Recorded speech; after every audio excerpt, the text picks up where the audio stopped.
bakabusi nengre mine pele obiama mina bakabusi nengre me fele sama mina bakabusi nengre mine pele obiama mina bakabusi nengre me fele sama mina bakabusi nengre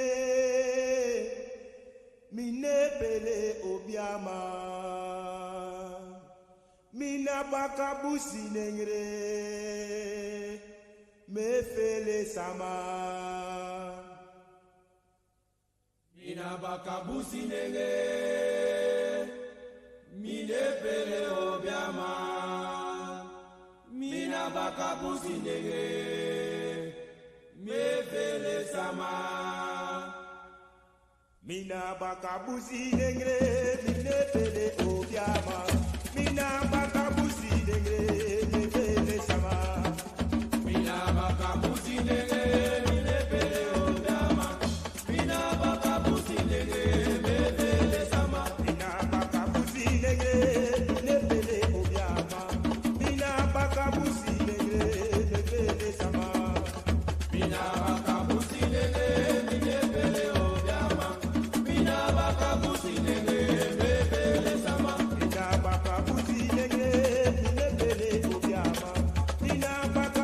nengre me fele sama mina bakabusi nengre mine pele obiama mina bakabusi nengre me fele sama mina bakabusi nengre mine pele obiama mina bakabusi nengre me fele sama mina bakabusi nengre mine pele obiama mina bakabusi nengre me fele sama ayo me fele sama me fele sama mama me fele sama me fele sama tisa me fele sama me fele sama ay mama me fele sama me fele sama brother me fele sama me fele sama me fele sama me fele sama me fele sama me fele sama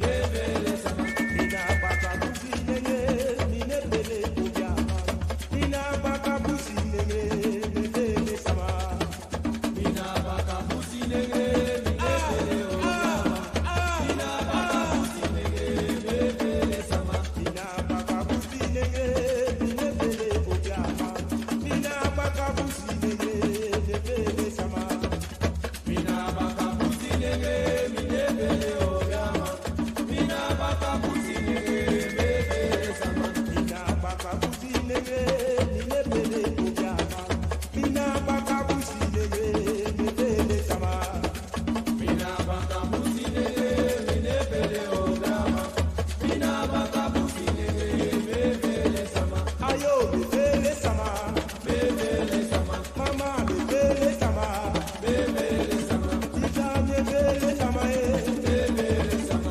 mama me fele sama me fele sama me fele sama me fele sama mina bakabusi nengre mine pele obiama mina bakabusi nengre me fele sama ayo mina bakabusi nengre mine pele obiama mina bakabusi nengre me fele sama ayo me fele sama me fele sama mama me fele sama me fele sama tisa me fele sama me fele sama mama me fele sama me fele sama mama me fele sama me fele sama tisa me fele sama me fele sama. Why are we all of a sudden having crisis in identity? At the very moment, we also talked about what? Afrocentrism and African what? Centeredness. So right at this moment, when we are beginning to coalesce and to develop a concept of African identity and Afrocentrism, we are all now suddenly in a what? Identity crisis. Is the identity crisis really there, or is what going on in an attempt to do what? Create an identity crisis. Because these people are well aware of what a full and wholesome identity will do to them. And they are aware that an African-centered identity represents the end of white power and of white oppression.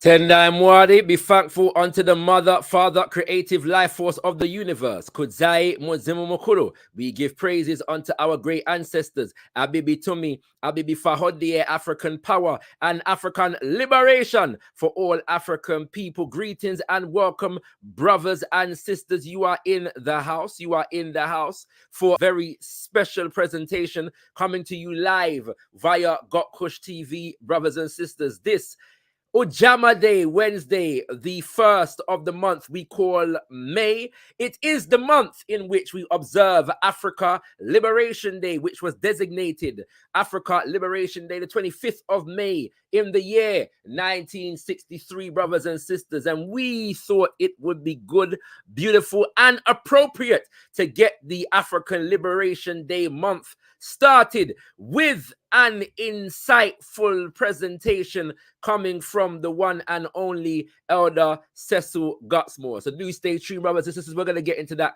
very, very, very, very shortly. It's all coming to you. We want to give thanks to all those locked in, locked on right about now. We want to ask you to like the video. Like up the video as you come through. Like up the video as you come through, brothers and sisters, and share the link. Share the link far and wide. Many people know that Shakara is live right about now with Elder Cecil Gutzmore, dealing with the subject of race in the hands of white power since the Holocaust. Race in the hands of white power since the Holocaust. And I know many people are intrigued by that title. I'm certain that every single one of you is going to learn something new today, brothers and sisters. Serious thing, Agwan. As you know, we are in the midst of a series on gotkushTV addressing the situation in Haiti. Yes, indeed, brothers and sisters. And so we want to send love to our people in Haiti and our people from Haiti around the world. We're going to stay on that particular issue, brothers and sisters, and bring you the continued updates and programming. We want to say bon combat, aibobo to all our brothers and sisters in and from Haiti. We stand with you. We stand with Haiti, brothers and sisters. And in doing so, I want to let you know that this coming Sunday, this coming Umoja Day, I am blessed to be the deliverer of the message at Al-Kebala Revivalist Movement, Shumida. And the subject of the message is throw away the image of the white man's God, Haiti, and the vision of African liberation, brothers and sisters. This coming Umoja Day, Sunday, the 5th of May, beginning at 12 p.m. Shumida begins at 12 p.m. And to conclude the ritual and reverence and ceremonialization is the message, and I am honored to be the messenger on that particular day, delivering on the topic of throw away the image of the white man's God, Haiti, and the vision of African liberation. It is our ALD, our African Liberation Day, Shumida, and so we will be connecting the vision of a liberated Africa and African people as exemplified in the Haiti revolution to our plight in today's world, coming through the sojourn of African liberation movements from that time until now, what lessons we learn and how that applies to our current day circumstances, brothers and sisters. Yes, indeed. Yes, indeed. Yes, indeed. So do come true once again, the white man's God, Haiti, and the vision of African liberation delivered by Brother Shakara at Shumida, which begins at 12 p.m. this coming Sunday, the 5th of May, and concludes at 4 p.m., brothers and sisters. You don't want to miss that. You don't want to miss that. You do not want to miss that. For all my people stateside, for all my brothers and sisters over there across the Atlantic, I'm going to be in the house in Atlanta on the 11th of May for Abakosem Sumsum, an event hosted by our spiritual mother, Mama Marimba Ani, and you do not if you have not experienced Abaka Sem Sum Sum, you need to experience it. Abaka Sem Sum Sum can translate loosely as the spirit of history. And so what the event does is that it connects us through intellectual engagement, ritual, and practical activities to the historical plight, the narratives of our ancestors, the spirit of our ancestors, and the idea being that we rededicate ourselves and recenter ourselves around what we need to do to accomplish the mission of a liberated Africa and African people. So once again, taking place on Saturday, the 11th of May, brothers and sisters. I'm also going to be in the house. For the Malcolm X Day Festival as well. So you know, if you're in Atlanta or in the USA and you want to come down to Atlanta, let me know. Go on, you know what I'm saying, come check out and you know, come link us up, link me up on the social media, and I will most definitely endeavor my best, yeah, to connect with you at either of those events, brothers and sisters. It's going to be a beautiful vibration over there in ATL this coming May. All right, brothers and sisters. There's also African Liberation Day observances taking place in the UK and around the world. We're going to bring you some information about those in the coming shows, brothers and sisters. So do stay tuned for that. All right. Now, I'm going to begin to introduce our guest and our topic for this evening's proceedings. Yeah, sending a special shout out to all those who have made themselves known in the chat so far. Bigging up Set Imhotep, bigging up Reparation Nation, bigging up Code Baba, James O, and all those who are tuned in, locked on, but have not made themselves known. We appreciate you always. And as Papa Omawale Malcolm X used to say, brothers and sisters, friends, and I see some enemies. We want to shout out the enemies too. We want to shout out the enemies from the MI5 and the MI6. We want to shout out the enemies from the CIA. We want to shout out the enemies from GB News, yeah, and Talk TV and LBC and BBC. We want to shout you all out. You know what I'm saying? Because we know it's I watch too. Yes, indeed, brothers and sisters. We know it's them I watch. And so we want to make them know, we know them I watch. All right, brothers and sisters. And so we're going to get into our major topic today. Very, very important one. And I'm sure a unique one for many of our brothers and sisters locked in and locked on right about now. So let's get into it, brothers and sisters. Why are we here? We are here to discuss the subject: race in the hands of white power since the Holocaust, brothers and sisters. And many of you may be aware of the fact that much of what we refer to as international law was instituted after what I refer to as Mass European War II. And prior to Mass European War II, misnomered World War II, the world had enjoyed centuries of European expansion, annexation, and colonial domination. This reality was built on the institutionalization of a racial hierarchy which presumed white people and culture as inherently superior to all else. After Mass European War II, while the colonized began to ramp up resistance against the colonizer, the colonial world shifted the argument. Race, that was once a key factor in power relations, suddenly ceased to exist. We today, brothers and sisters, are joined by Elder Cecil Gutzmore, who explains how the shifting definitions and applications of race have continued to serve the interest of white power since Mass European War II. I bring to you noted scholar, warrior scholar, and activist, the one and only Elder Cecil Gutzmore. Tendamwari, greetings, Elder Cecil. Greetings to you too, my brother, and to our many listeners worldwide and in the whole universe. It is good to be with you. Yes, sir. It is, as you say, an important topic. It may be bigger than me, but so what I'd like us to do, is try in the spirit of challenge and understanding to explore this very important matter. Other topics would have been possible. One might have been the West, white people, and the rest of us, then and now. So that what we're talking about is precisely the relationship between what our title calls white power, European power. One of our brothers called them the predators from the sea, as opposed to the predators from the desert. And so we know that we are in the presence of a historically terrible phenomenon, the white race. And it is not racism, and it doesn't accuse every individual white person, but it does say that the historical evidence makes it almost impossible to come to any other conclusion, other than that we are in the presence of an almost inconceivably wicked entity. And so that is what we're dealing with.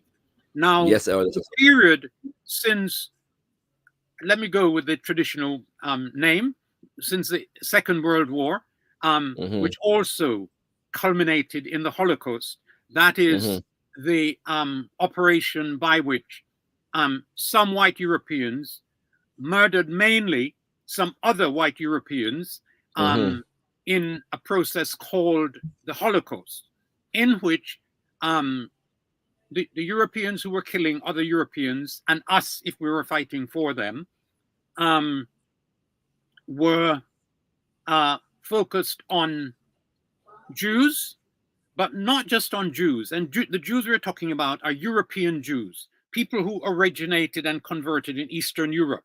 They have no connection to what is today called Palestine. It's important that we say that.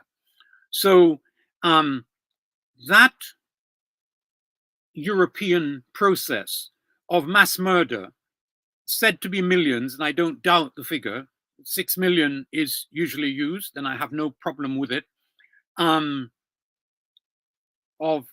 Jewish people, Africans, Gypsies, some homosexuals, communists, and so on.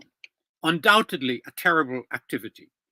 Now, what the Europeans needed to do was to convert that event, which, let us be clear, was a culmination of their 2,000 years of racism against Jews, 6 or so hundred years of the most horrendous racism towards us Africans, and almost that same length of time murderously encountering, somebody said jokingly, meeting beautiful people all over the world and killing them, which is exactly what they did. They called it the age of discovery, they called it the age of exploration. These are nonsensical appellations. The truth of the matter is that what they were doing was multiple genocide in almost every site where they found others to murder. What is more, the encounter between them and us at the level of race didn't begin in the 1400s, which is how the white representation of the encounter between us and them is presented. It is said that they were in their little corner, and in the 1400s they made some discoveries to do with guns and sails, as in the title of one book. And then, on the basis of this technological superiority, fundamentally military with some naval element, they sailed forth and spread civilization. That's their myth. It matters that prior to that, on the occasions when we encountered them, and a key one is actually the Indian subcontinent, so that ancient Hindustan started off and for a long time was a black civilization. All of the books on Mohenjo-Daro and so on show representations of people that look like you and me and most of our listeners' brother. And what happened is, and it happened over some time, was that lighter skinned people gradually moved into that geographical space, and on the basis, again, of a certain ruthlessness, a certain inherent wickedness, certain technological advantages, over time, not just conquered the Indian subcontinent, but imposed a system of a color hierarchy called the caste system, in which they gave divine formation, if you will, justification to what they were doing practically on the ground. And the challenge to that inside of the Indian subcontinent came at very different times in history from Buddhism, which was actually a religious and philosophical approach to the world devised by the Black Prince Siddhartha Gautama. So that challenge offered Indians and others, primarily Indians initially, a different way and fundamentally different way of approaching the world to what had been made available in the racist hierarchy that is Hinduism. And it may be something of an indicator of who we're dealing with here when we find ourselves in the presence of a Rishi Sunak or whoever else those Asians are that have primmed up with the white system of domination here in the UK. They are very comfortable with color hierarchies. They are very comfortable with social oppression. And we needn't get into bed with them, and we need to understand who they've got into bed with. Now, the Holocaust clearly was a European enterprise. It didn't have to happen, and other Europeans could have done stuff to stop it and didn't, and that matters. But importantly, what has happened since the end of the Second World War, is that instead of the Holocaust being presented as the culmination of the 2,000 years of racism towards Jews and the 600 years of racism towards us, it was presented as exceptional. And the other whites and subsequent Germans had to say that what had happened was not in keeping with European culture and European civilization, when in fact nothing of the kind is true, and the very opposite is true. And that takes me to something that I want to use a quote from our brother Frantz Fanon to help us with. People might remember, it may not actually have happened, but it's a useful thing, that somebody is supposed to have asked Gandhi what he thought about European civilization. And Gandhi is supposed to have said in reply, it would be a good idea. Now, there are two aspects to that. One is that Gandhi is correctly saying that European civilization doesn't exist. And he's right about that. But something calling itself, designating itself by that name, does and has existed.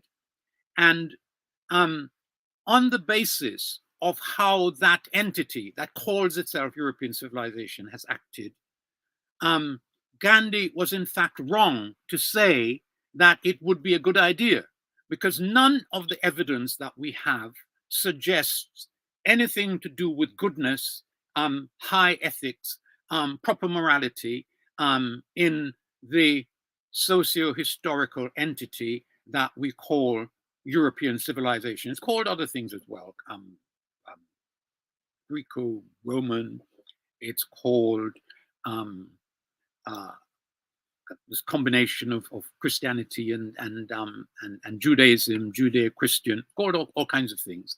It's also called Western and so on. And all of that is fundamentally problematic for us.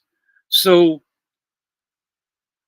at the end of the Second World War, and during it, the Europeans were emphatically aware that even though they intended to continue business as usual, a framework had to be set up in which they could pretend to be doing otherwise. And it is in that context that I want to just read to you from a letter that Frantz Fanon wrote to his parents in April 1945. This is a man who by then had distinguished himself sufficiently militarily to win, I think, France's highest military medal. So no pian-pian military man, who's a real soldier. And he writes to his parents, "I doubt everything, even myself." Let's leave that part of the quote to one side, though it's in there, so I'm reading it. "If I don't return," Fanon says to his parents, "if you are informed of my death at the hands of the enemy, console yourselves, but never say he died for a just cause, because we must no longer look to this false ideology behind which the secularists and the idiot politicians hide. Hide and pretend that we're in the presence of a beacon." Fanon ends by saying, "I was wrong. I was wrong to believe in that France, the France of General de Gaulle, was actually better than the Germany of Hitler.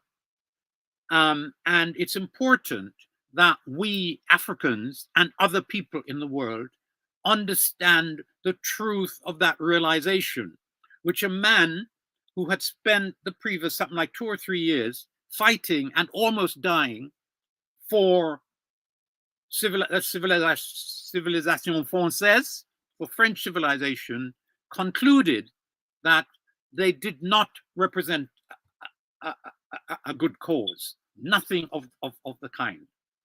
And so we have to understand that and put it into any analysis that we arrive at concerning what has happened since the Second World War. Now,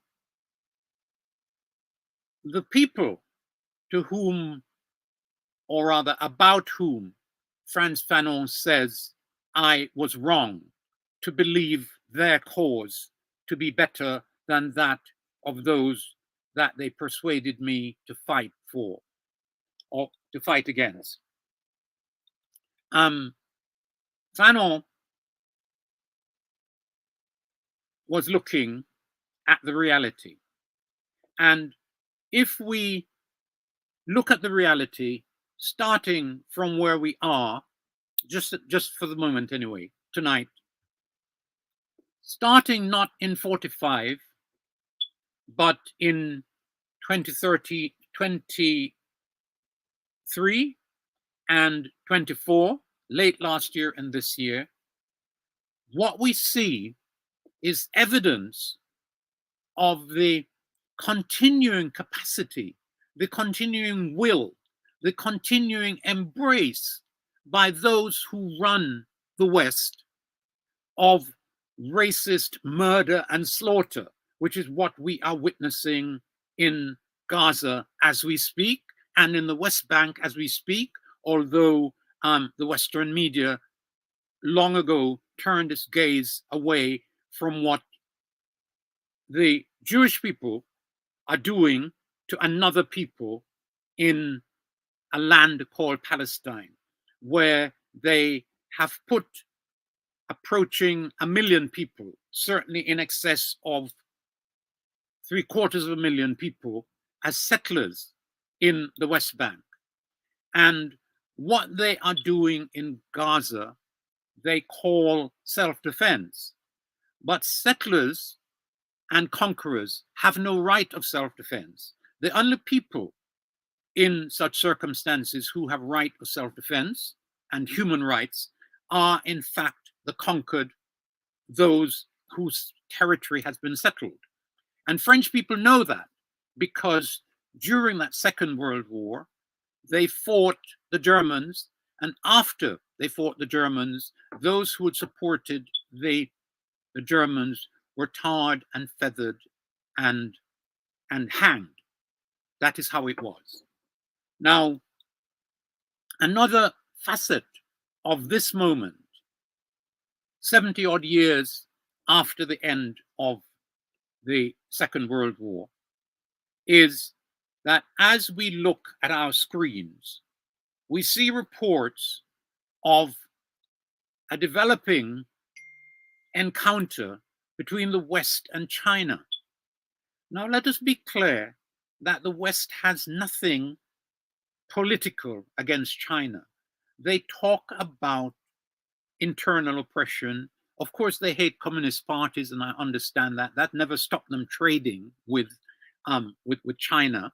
And the relationship between them and China is, of course, active. The real problem for the West is racial and racist. What they suddenly realized is that the existing, and it had been developing since the 1970s, if not before, ping-pong diplomacy and all that, that China is in danger of becoming, or to put it the other way around, they are in danger of finding themselves second to a non-white nation and people. And it is that they cannot stand. They are busy doing all kinds of things to stop that state of affairs coming into being. Some of the things that they are doing, in fact, all of the things that they're doing are outrageous. The outrageous things include them arming a part of China, to protect it from China, when that part of China, for some decades after the Second World War, was allowed to occupy the China seat on the Security Council of the UN as all of China. So the same people who were saying that Formosa and Taiwan are China are now saying that they're not even part of China and that they should be armed to stop themselves being reunited into a country that everybody knows they are part of. Now, in addition to that, they are setting up an international alliance, racist against China. Racist in Western interest, but when the West acts in its own racial interest, it is perfectly able to find non-white stooges to join with them. And so the Japanese are in the alliance against China. These are the people who everybody knows in the 1930s, coming into the 1940s, invaded China and caused the death, and it might be a underestimate, of something in the region of more than 30 million Chinese. How Japanese dare engage in anything anti-Chinese is, let's leave that. The West is also in a time when they are prepared to speak of obliterating Iran because of a false accusation that Iran is attempting to acquire military nuclear capacity. To obliterate, that is the word used by an allegedly civilized American of what they would do to Iran. And this is in the historical moment in which they are giving nuclear weapons to Australia, in which they are giving nuclear weapons to Australia. It's been disguised as nuclear armed submarines, but nuclear armed submarines are a nuclear capacity. And the nuclear bombs that come out of submarines impact in exactly the same way on the victims at which they are aimed. So what they have engaged in is nuclear proliferation without bothering to say it, and while threatening to obliterate Iran, which is actually not, on all of the evidence, pursuing military nuclear. And the alliance include India. Now, I know that India has a case against China. I never believed that Chairman Mao was right back in the 60s to invade India. And we may or may not be dealing with the aftermath of that. What matters is not that there is some level of military hostility between India and China, but that the West is using China and non-white people who are buying into a Western racist war, being set up as a racist war against China. And the arguments that the West uses in support of their alliance with India are extraordinary, because the India that they are welcoming into the fold is the place which is re-Hinduizing. It is a place which is inside of India systemically oppressing Muslims in a much worse way and on a larger scale than the Chinese are doing to the Uyghurs inside of mainland China. And what the Indian government is doing in Kashmir, which is an Indian, which is a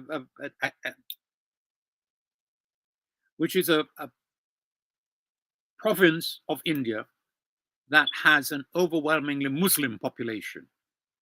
And it should a long time ago have had a plebiscite, and it would have gone to Pakistan, and it should still go to Pakistan.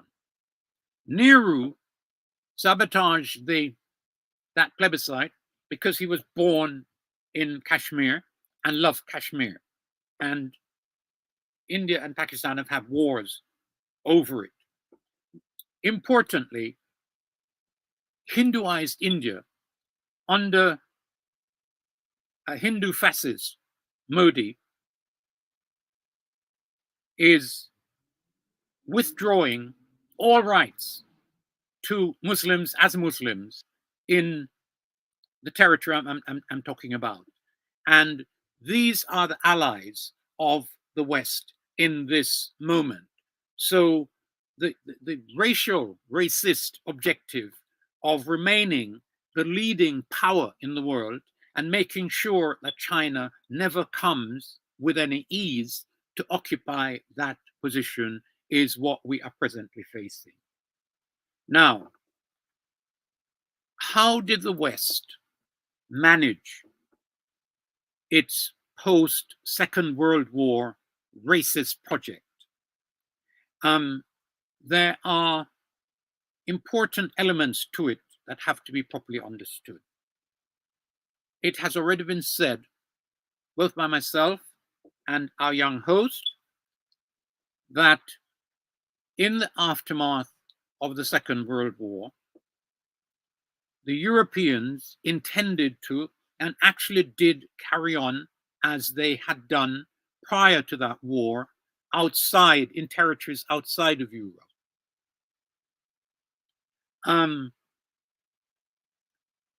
The people who hanged Nazis after a famous trial in Germany and practiced denazification on a scale that was increasingly let down and reduced as they decided that communism was a bigger enemy than themselves, in a way. These people objected and were saying that the concentration camp was not them. And yet, in Kenya, the British turned the whole territory and people of one of the peoples of Kenya, incarcerated them in a gigantic concentration camp, which may be the model for what the Israelis did to Gaza after they claimed to have vacated it when they took their army out.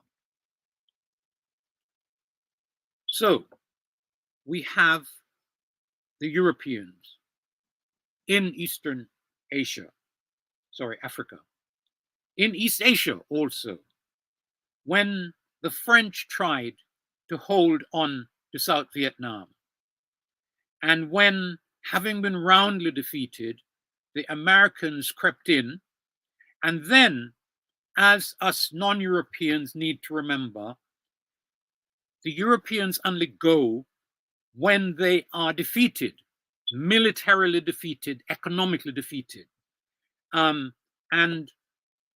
in perhaps 1975, those of us who are old enough to remember the Europeans, the Americans and Australians and some others leaving Vietnam with their tails between their legs.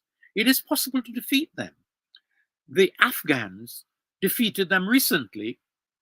One of the things that we learn from all of those instances is that they don't forget or forgive, which is why our present focus on Haiti,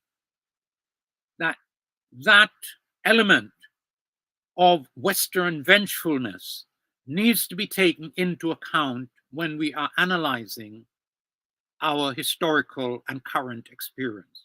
Because what is happening in Haiti is inexplicable unless we remember that major Western countries, France, the UK, Spain, having been defeated over 13 years by Africans in Haiti, that the West insisted that these people who had liberated themselves had to pay those from whom they had liberated themselves for the loss that they had experienced in human and other property.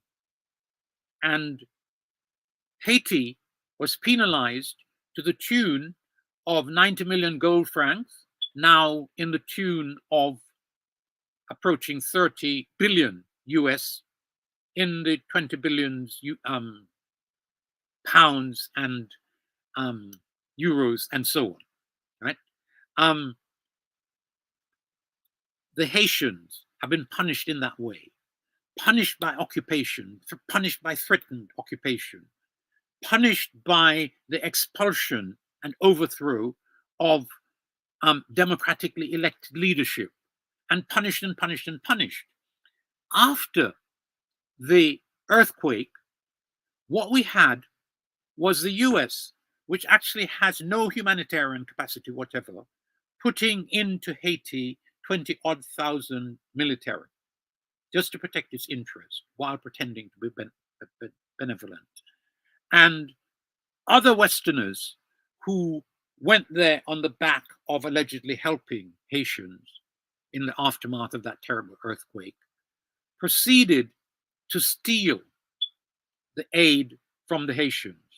So it's important that we notice and register that the money that was supposed and is thought to have gone to Haiti, or it should have gone to Haiti, it's composed of money that states promised that never came, and money that people like us, white and black, poor, rich, whatever, gave to certain entities, including entities like Oxfam and this and that, perfectly reputable.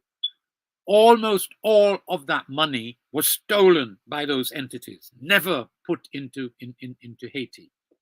Now, the punishment of Haiti continues, just as the punishment of the Zimbabweans for daring to say that if you don't provide the promised money to pay for the taking back of land that you stole from us, then we'll take it back by law and not compensate your thieves. Zimbabwe is suffering an interminable and serious punishment for that. That is how the white world is.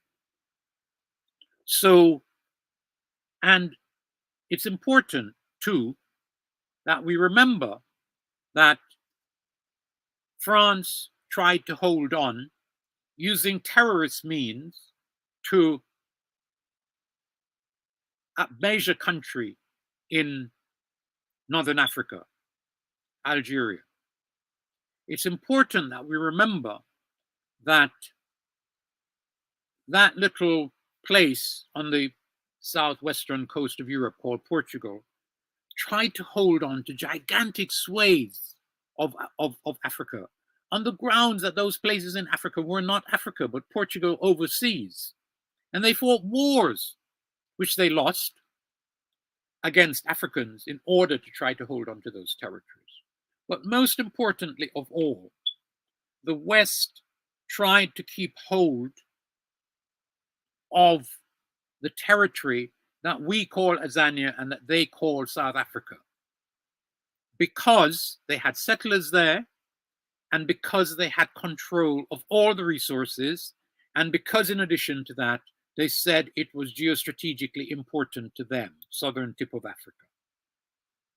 And the cost to Africa of trying to budge them just a little bit, getting them to budge in terms of one man, one vote, because that is the only thing that they have budged on in Southern Africa.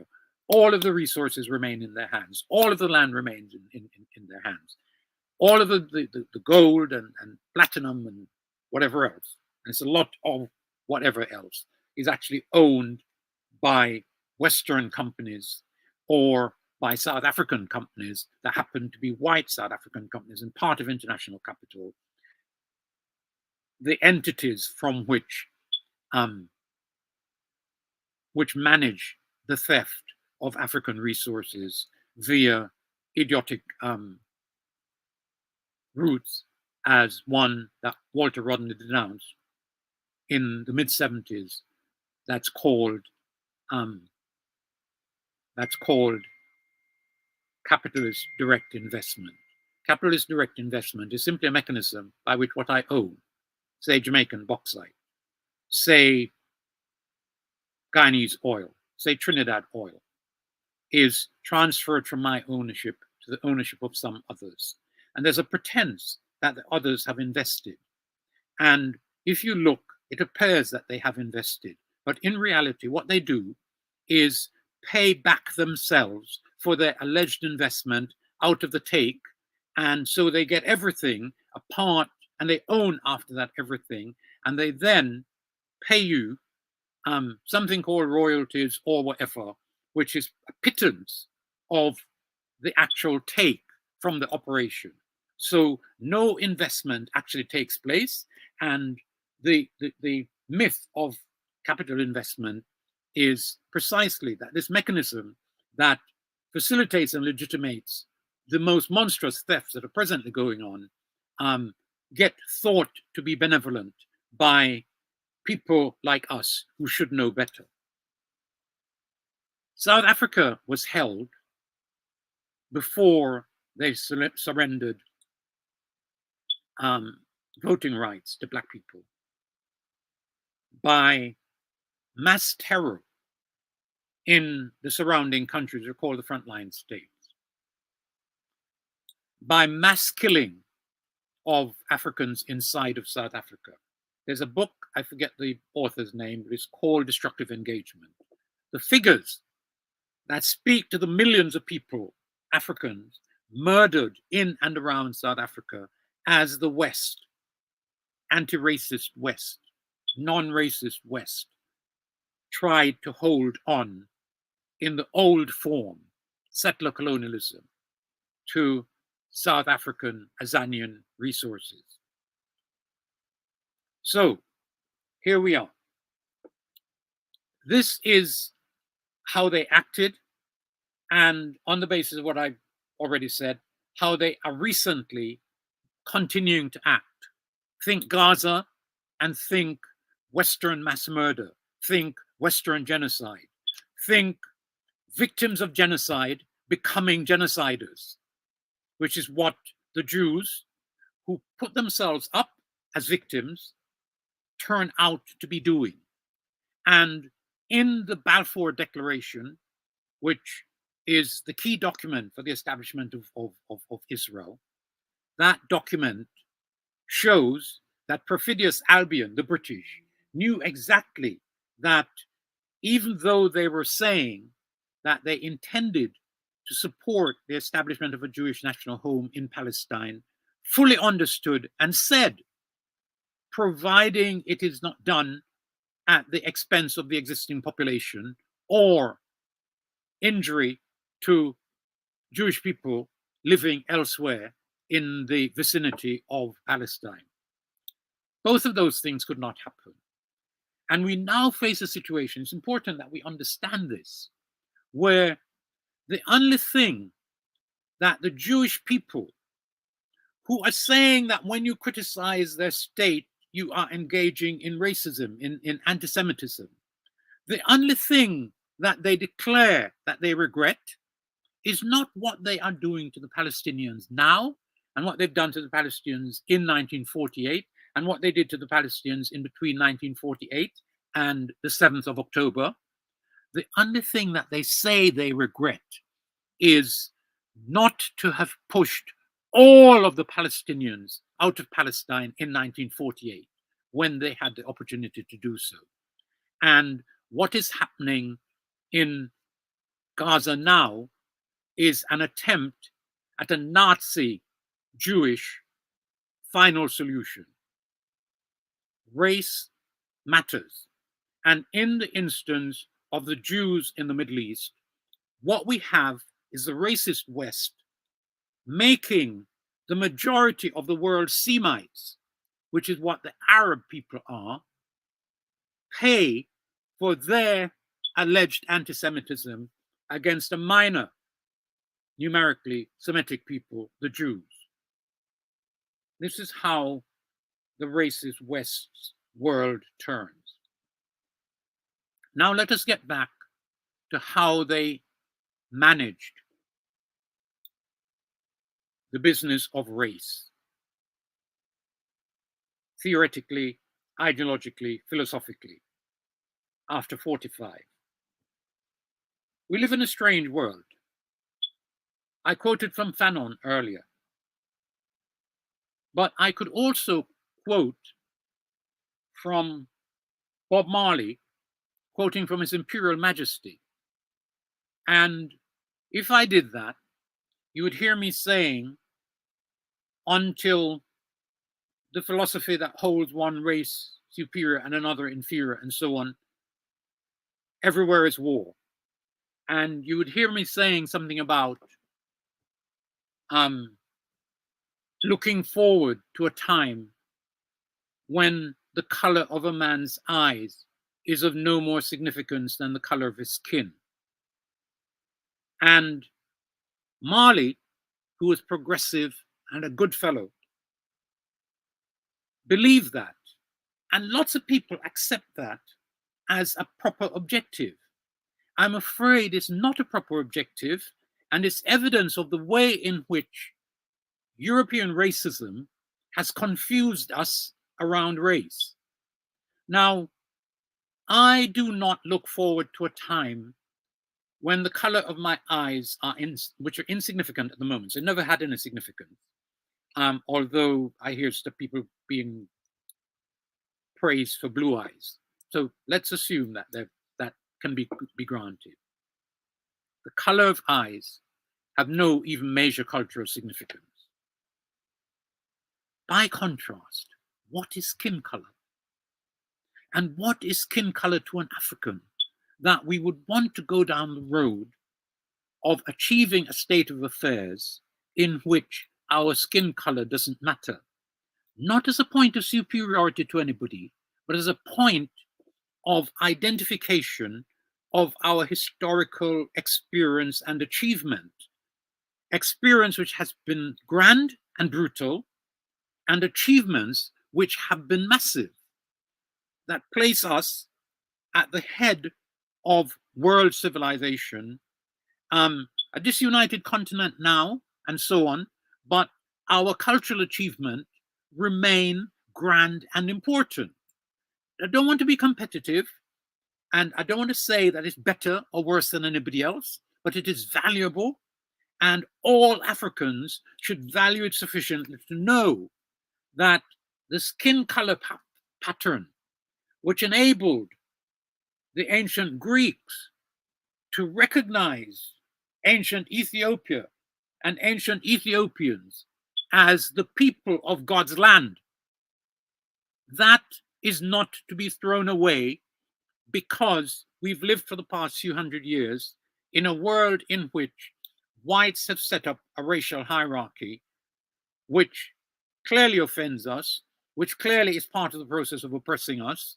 So we must object the hierarchization of humanity, but not race.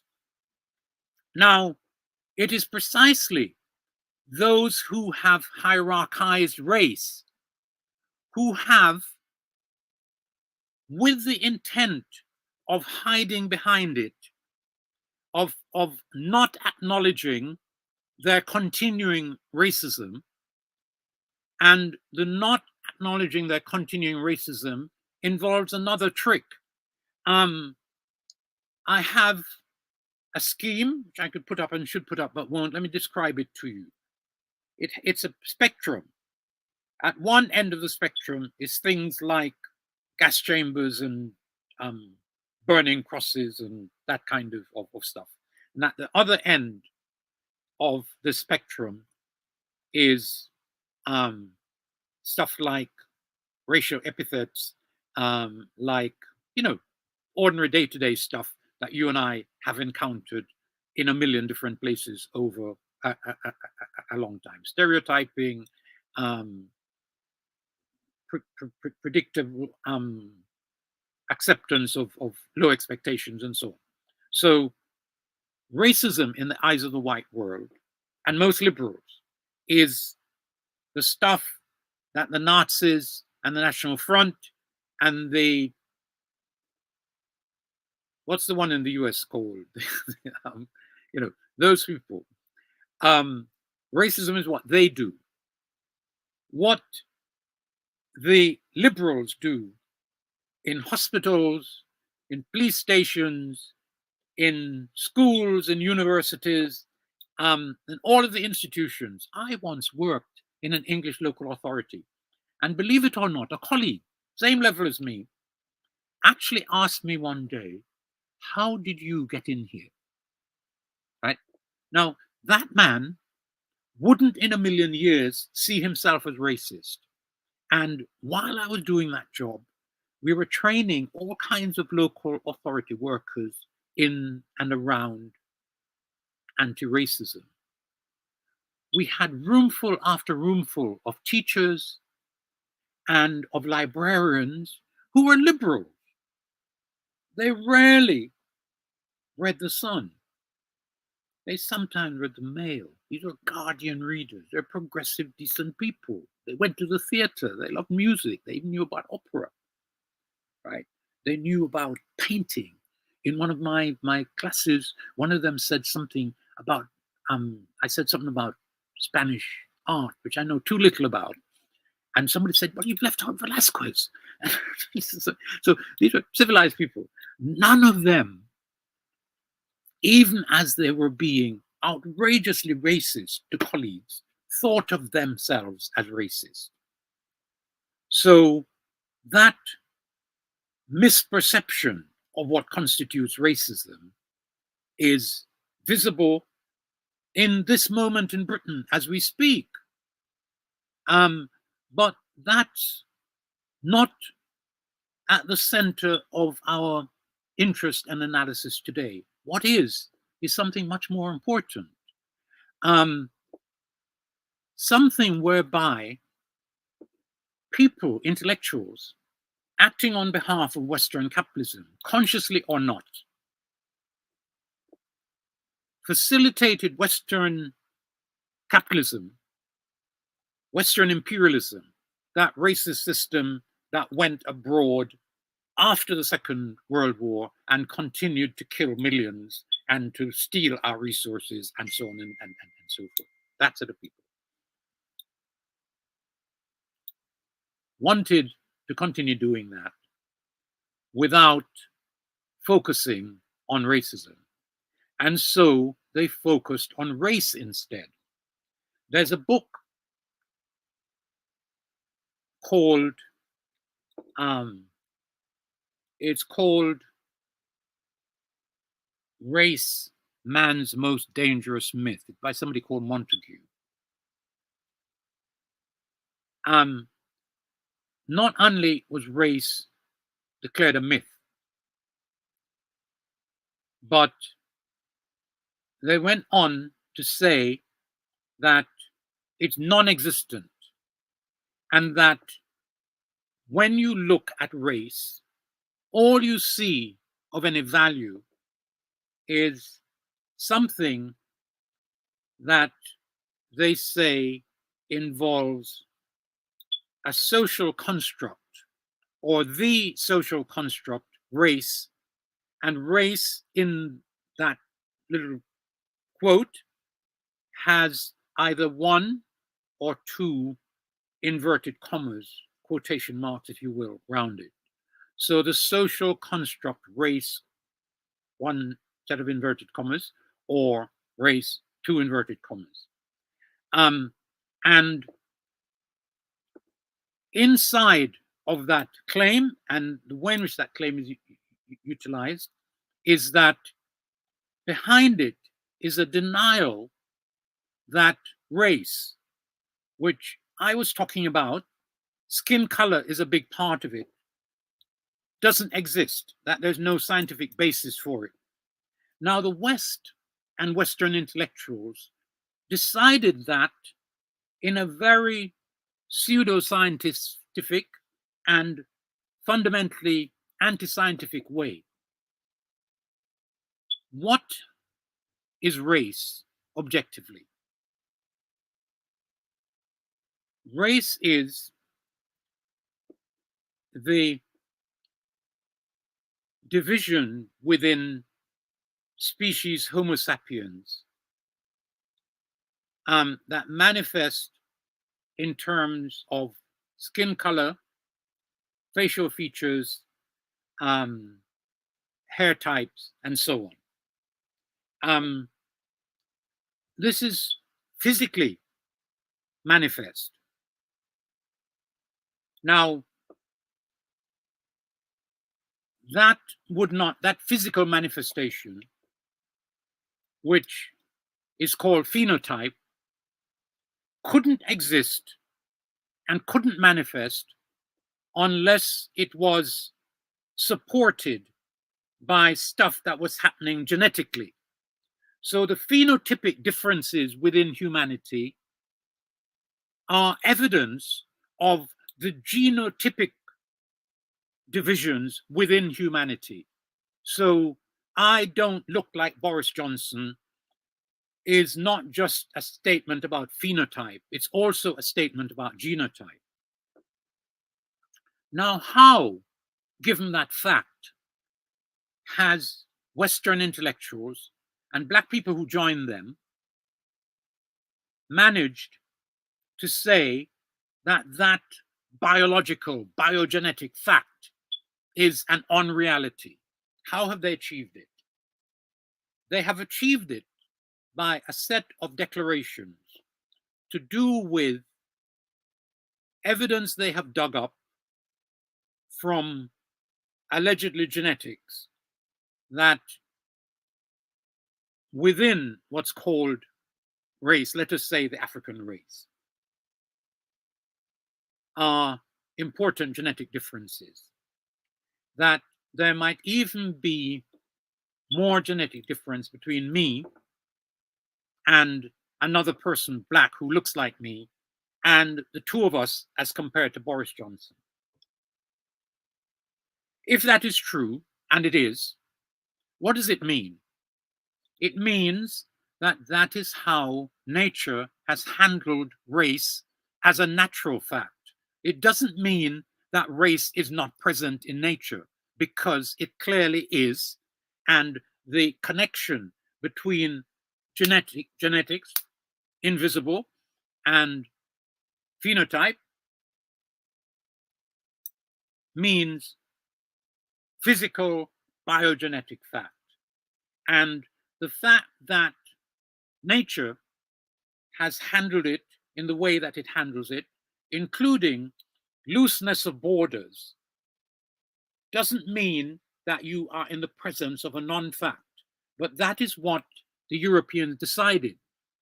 And they did what, doing so, they invented what I'm calling a paradigm, a big idea that has been sold incredibly actively. The main inventing and selling institutions were the universities and UNESCO. And as early as the 1960s, possibly before that, UNESCO employed social science individuals to come on and say that race was non-existent. Some, if not all of those they employed to do that, had no training in biogenetics, wasn't their specialism. And yet they're the people that UNESCO and the white world paraded. They were prestigious white academic intellectuals. Their papers, and there's lots of them over the decades, turn up in the Race and the Question of Modern Science.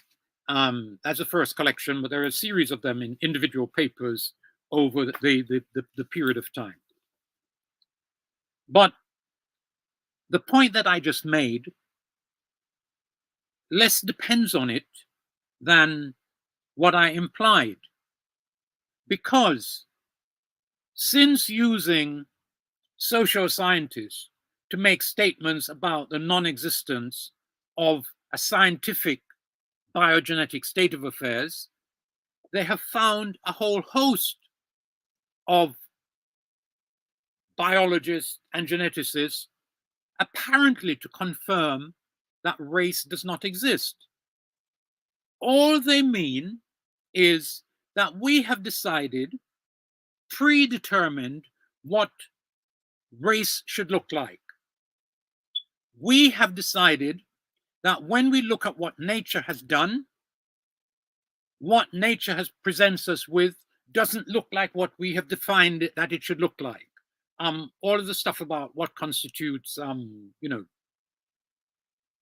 biological division, all of that stuff. So relying on that predetermined set of assumptions, set of parameters for what race should be, they have concluded that my physical being, my blackness, is, despite the reality of what I just said, that the combination of my biogenetics, what's inside me, and whatever else, is what produces my appearance. And that appearance is important historically, it's important culturally, it's important scientifically, and we should stop paying attention to those who say, because what they find in nature doesn't fit what they decided to define as their expectation, what they face is non-existent. And then, having said that, proceed to act precisely on the basis of race. Why is the white world acting as it is? Why did the white world support South Africa? And I don't mean what was happening popularly on the ground. There are decent white people. It's the people who run the system that matter. Why were they able to do what they did in South Africa? Why are they able now, willing and able, to do what they are doing through racist Jews in Palestine? Why are they able to do what they are doing in Haiti, in Zimbabwe, and in all of those other myriad places where you and I see daily the wicked works of the predators from the sea. Now, that is, if you like, a partial presentation of work that I'm determinedly doing, and I hope I live long enough to complete, which will examine systematically, not in detail, the history of the encounter between us and them, but how they have managed that encounter theoretically and practically in the period since they, in their German manifestation, murdered all those Jews exactly along the lines that they had previously pogromed Jews for the previous 2,000 years, and exactly in the way that they had murdered and pogromed and genocided others in the Americas, in Africa, in the South Sea Islands, in Australia, in India, in China, and so on. We are in the presence of people who are willing to play every trick and to find people who look like us to help them carry out those tricky operations. So I made a presentation broadly along the lines that I just done some time ago, a few months ago, to a class via Zoom in Atlanta. And I came under attack from a very bright young woman. And she sent me stuff. And what the stuff was, and what it included, were all of the assumptions that are embedded in the theoretically practiced acceptance by Black and white academics of the white imperialism serving lie that race is biogenetically non-existence, that the only reality is the social construct race.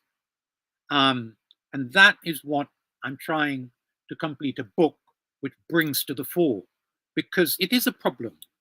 I have on my lap a book by a brother who passed last year called Harry Goulbourne. I knew him. And Harry, at the front of his book, reports on an experiment that he did. Experiment is the wrong word. An exercise that he did with a class of his. This is a professor of sociology in a British university. Bright man, big body of work. And he found an article by somebody called Crick, who's a professor of political science here in the UK, probably now dead.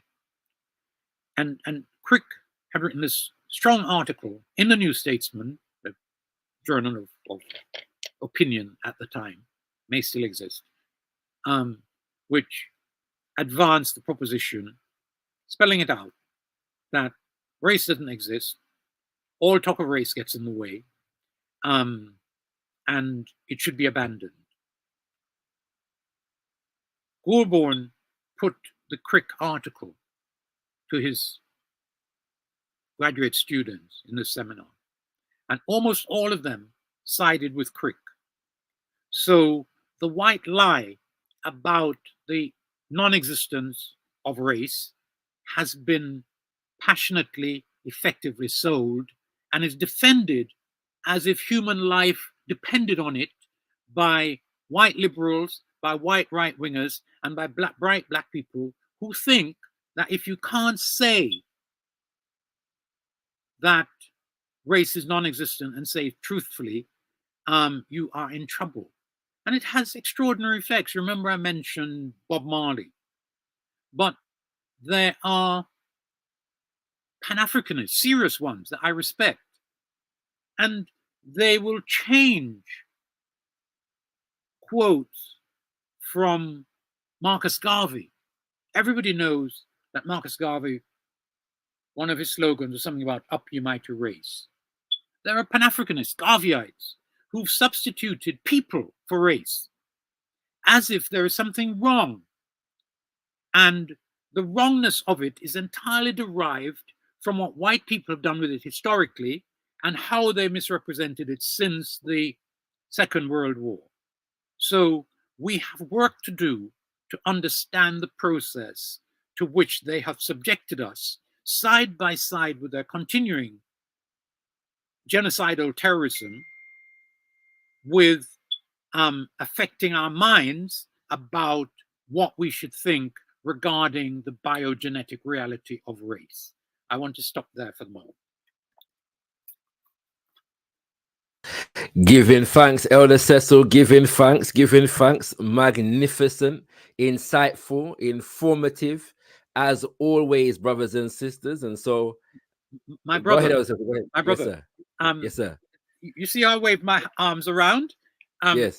I'm now cloaked in sweat, so give me a minute or two while I no change problems. No problem. Yeah, you know, somebody can't talk, so everything there. Yeah, man, talk it out. All right. Very, very shortly. So do stay tuned. And yeah. So in the meantime, between time, feel free to get your questions and comments in, and the link is also pinned to the top of the chat. If you want to come through and engage with our elder Cecil Gutzmore this evening or afternoon, depending on where you are, into outer national hall. And so we encourage you to come through. Our elder is most willing to engage. Right? So feel free to click that link. Now, this is not open house. Yeah, this is not Zivanai. Okay, so all questions and comments must be to do with the presentation that our elder has delivered for us on the subject of race in the hands of white power since the Holocaust. Yeah, and I say that as host and chair of the evening's proceedings, to say that any deviations and distractions from that will be held off until another time. All right, respectfully, brothers and sisters. Okay, so feel free to click that link and or at gotkushTV in the chat if you would like to have your question or comment read out. Please at gotkushTV in the chat so we can identify it as a comment for the panel rather than just discussion taking place in the chat. We encourage discussion taking place in the chat, brothers and sisters. So don't feel no way about that. Interact with each other as much as possible and as much as you wish, brothers and sisters. Yeah, we encourage it. We encourage it. And because we encourage it, we just want to be able to differentiate between those that are for you all in the chat and those that are to be read out for the mass viewing audience, brothers and sisters. You don't know. And so, yeah, a lot of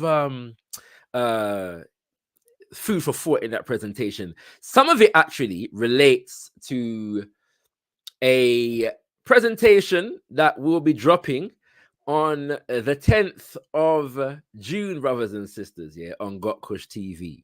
And we've got announcements coming on that day as well. But for those who are in tune with the whirlwind, you will know that the 10th of June is the date upon which Papa Garvey ascended and crossed the Kalunga, so to speak, to enter the ancestral realm. And so on that day, last year I had the honor of delivering the message at our Messiah opening ceremony. And so on the 10th of June, I'll be releasing that message entitled Scientific Garveyism, a working idealism for the 21st century. Yeah, scientific Garveyism, a working idealism for the 21st century, which represents some work that I am continuing and possibly will put into a text, as I've been encouraged to do so. And following the actual presentation, I'm going to have a question and answer, Q&A session, yeah, live Q&A session, okay? So Ono can come through and, come ask me questions, yeah, challenge me, affirm what I've said and add to it or whatever. Feel free to do so, brothers and sisters, yeah. I would suggest that anybody who's going to challenge me, make sure you have your book them ready. You know what I'm saying? That's what I'm going to say about that. Make sure you come well prepared. Yeah, if you're going to challenge me on that subject, yeah. You know what I'm saying? Don't come with no. Come with your book them and your quotation them and your history intact. If you're going to come challenge me. But either way, brothers and sisters, yeah, feel free to come through. And the Q&A will begin directly after the presentation. As it relates to scientific Garveyism and working idealism for the 21st century, brothers and sisters. And I mentioned that, well, one, because it's important to mention that, but also some of what Elder Cecil has touched on today, I actually touch on in that message, yeah? And I say some of it, like literally a snippet, yeah? Not nearly as much depth and insight has Elder Cecil has brought us this evening, brothers and sisters, but it's necessary for us to attack the co-opting and negation of race, especially as Garveyites, because Papa Garvey said race first, yeah, in this time. Elder Cecil, you're back with us, so giving thanks, you know what I'm saying? You're on mute, Elder Cecil, but I think the viewers are admiring the waistcoat collection, you know what I'm saying? You know, you have some stylish waistcoats that go on this. So. But I think I muted you just to make sure. Yeah, okay. Go on. What were you saying, Elder Cecil? Huh? What was you saying? I think you were saying something. I was saying that it is fortunate that I'm working from home, and so I can just go next door and put on something else. 100%. It's 100%. It's the benefit of doing so. You know what I'm saying? All right, brothers and sisters. We've got one person in the back end already. So I'm going to come to you soon. There was a question. That somebody actually got gotkushTV. So I'm going to get to that question first, and then I'm going to get to my questions, and I'm going to bring you through, Mr. IC3, okay? The Kushti says, big up yourself, Kushti. It's funny how race don't exist now, gotkushTV. Few hundred years ago was a justification to try keep us in chains. Yes, indeed. So that's not a question, it's a comment, but most definitely. Right, Elder Cecil, yeah, you raised a lot. And by the way, I'm pleased today because I've been hearing about this work, this presentation that you've been developing for quite a number of years now. And I've been waiting for you to get into it. You know what I'm saying? So I'm very honored that it's here and now that we get to hear at least some of what you got into. Was you going to say something? Yeah. No, I mean, I hope to be able to get something out between boards on this matter by the end of this year. Okay, beautiful. I am seriously working on it. I look forward to it, Elder Cecil. I look forward to it, you know, because it's something that I'm looking at as well, in terms of the manipulation of race and the negation of race. And I'm looking at it in terms of the concept of a social construct, yeah. Yes. And I think even if, right, and I think your case is strong in terms of the biological element of it, yeah. But even if, right, we accept the negation biologically, yeah, it appears to me that asserting it is a social construct is not an argument that would justify a negation of it, if that makes. I would argue that most of the things that define our reality as human beings are social constructs. So how does race being a social construct negate it? You know, its value as a form of or a force within human relations. Okay, it's important to separate the fact of race. And incidentally, I don't believe that biological reality can negate biological reality. So my approach and assumption is that where race is concerned, the difference between me and Boris Johnson, that phenotypic thing, which I know is based on genotype, that is to say, I don't look like this for no reason. I look like this and you look like you do because of what's happening beneath our skin that produces our skin color and all of that stuff. So the fact that nature has done its stuff in the way that it's done its stuff on the borders doesn't negate it. All it means is that is how it is. And 100%. And to say that complexities arise on the border, that nature has handled it in this way, that's all you're saying, that is how nature has handled it, not that it doesn't exist naturally. Absolutely. Right. So that's my first and fundamental point. You're absolutely right, though, that all of the people who have come for whatever reason, I think idiotically and sometimes wickedly, to deny the existence, the biological existence of race. And some of them are bright, really able people. I'm going to come back to that if we have time. All of them have stuff talking about the continuing impact of racism and the historical nature of racist practice as conducted by the white world, both before the so-called age of exploration and discovery, and exploration, discovery, whatever. They have different terms for it, and now, and the longer time before that. We saw them in the Crusades, you know. Before that, we saw them in the Indian subcontinent. Before that, we saw them in parts of Central Asia. Before that, one of the things that we Africans haven't paid sufficient attention to is the Black presence in Central Asia. And I mean, I know there's a few books on it in East Asia and so on, but we were there. And in that encounter between us and them, frequently we came off worse because for some reason there was some technological mismatch, and they came on the horse or they came on the camel or whatever. So, but your point is perfectly correct that even if you say it's true that race is a social construct, and I can accept that. What I don't accept is using it to displace and negate race in biological reality. That I don't accept. If you want to talk about race as the social construct race, and to talk about how it continues, and there are books about it, how it continues to operate in the United States of America, how it continues to operate here, and so on and so on. I don't have any problem with that. And all of the people who deny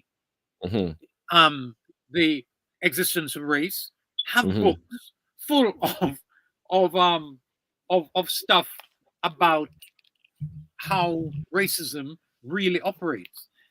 Right. There are two really bright sisters. I met one of them, Barbara Fields and Corrine Fields. They have a book called Racecraft. Barbara was married to Winston James for a while, so I met her. I met her. Really bright historian. But their book actually ends up saying that even to speak of the notion race, other than in terms of the social construct with inverted commas race, is itself racist.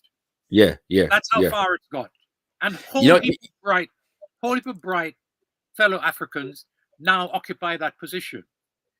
You know who one of them is recently? You know who one of them is? You know who one of them is recently in the category that you just identified? Go on. Might be surprising. Is Malefiketi Asante. Well, this thing about race being not a reality is very easy to swallow because of what racism has been and how race as a biological fact within humanity has been hierarchized against us and to the advantage of other people. So in the circumstances where that is what we face and that is what we connect race with, a lot of people have been happy to go with the proposition there's a bad thing and we should abandon it. If we abandon this bad thing, we'll be just left with a good world in which nice white post-racial white people will deal with us like decent human beings and not kill us with their knees on our necks. Yes. It's nonsense. By the way, for those who are not aware, Malefiketi Asante is properly considered to be the founder of the theory of, or the paradigm of Afrocentricity. Him and Professor Na Dove, who is one of his colleagues, have been basically championing a post-racial narrative. supposedly from an African-centered or Afrocentric perspective recently. And so that's what I was just referring to. I'm going to ask you one more question, Elder Cecil, and then I'm going to come to our guests who have graciously joined us.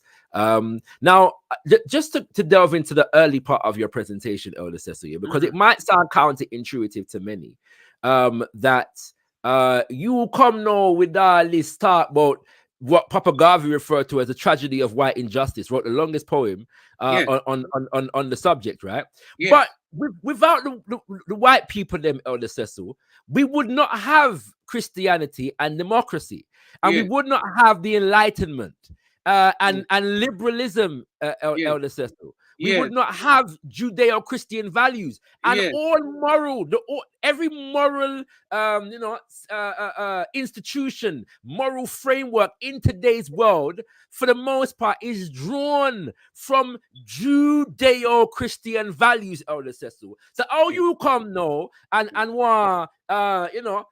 challenge and go on like say the good West, has not brought all of these, the rule of law, Elder Cecil. When the white man left us in Africa, colonial, he left institutions like government and rule of law, and he stopped us from killing our babies and eating them and all of these things. And enslaving each other, Elder Cecil. We were tribes killing and enslaving each other before the white man came. So why is it now we must listen to you delusional Pan-Africanists who come and tell us about the wickedness of the white world? The position that you just put is a beautifully rendered idiocy, my brother. And I know you know that. And I know that you know it's a beautifully rendered idiocy. Just to take it step by step. Clearly, much of the allegedly Western values that you just trotted off were derived, the religious ones and the properly humane and human ones were all derived from Africa, from Kush and Kemet and so on. And we know that. The 10 Commandments is a stupid boiling down of the 42 principles or whatever and whatever. So historically, we are the inventors of human civilization. And people whose civilization is inextricably inseparable from their barbarism can't teach we nothing about civilization. And we Africans have to know that. So that relates to the big thing about civilization, and it relates to all of the principles that you just amusingly outlined and ascribed to the predator from the sea. Now, you say they left government behind. They left Western government structures behind, none of which have worked. So that's a big argument against them. But more importantly, they systemically destroyed governmental structures that existed everywhere on our continent and that were working. And so even though in a world in which the powerful, because they were powerful, were in charge, you went down their road, no matter how dangerous that road was. So that, for example, in 1963, it still amazes me that intelligent Africans, enough of them the product of the Sorbonne and Oxford and these grand schools of the Western man, couldn't see that adopting a structure of governance in Africa and for Africa, that was exactly the one derived at an important moment of colonialism in the Congress of Berlin, was emphatically the wrong thing to do. And you have to wonder why. And because the people were intelligent and educated, the politics of the choice is what matters. How they've been trained and induced into this anti-African approach to Africa's future. When there was advice available to them from Papa Garvey, dead 20 odd years before that, but the stuff was there, and it was there in the mouth of Kwame Nkrumah. So it wasn't that they didn't have the advice. It is that Western imperialist, racist miseducation of our educated elite had left them with minds that couldn't see beyond the framing that had been imposed upon them. Yes. And so the question I'm answering is the one you gave, and I'm saying that I like the fact that you're able, and people might know that you're doing it comedically, but I'm glad it's available to be summarized in that way. And what I've been doing and doing seriously is to try to answer it. The people of the rest of the world learned nothing apart from some modern science. Right. Much of it self-destructive, destructive for humanity, in danger of destroying the planet. Right? Christianity doesn't have a more sophisticated theology than Islam. It doesn't have a more sophisticated theology or worldview than the Tainos had in Cuba and Haiti and Jamaica. Yes. When they arrived there in the 1490s. Yes. It didn't have a better organized social system. All that it had was guns and sail, and the willingness to organize, to use those to advance economic interest with total destructiveness and disrespect for others. So that's the big lesson and about who we have encountered, and the idea that they taught us stuff really has to be put out of our heads. Even when, like you or me, we went to their university. What I've done since leaving their university and while teaching in their university is to unlearn and reformulate and learn the stuff that had been put aside in the moment when Western education was imposed. Understood. Giving facts, Elder Cecil. I'm going to make just 2 quick points, and I'm going to bring on those who want to ask questions and interact with you.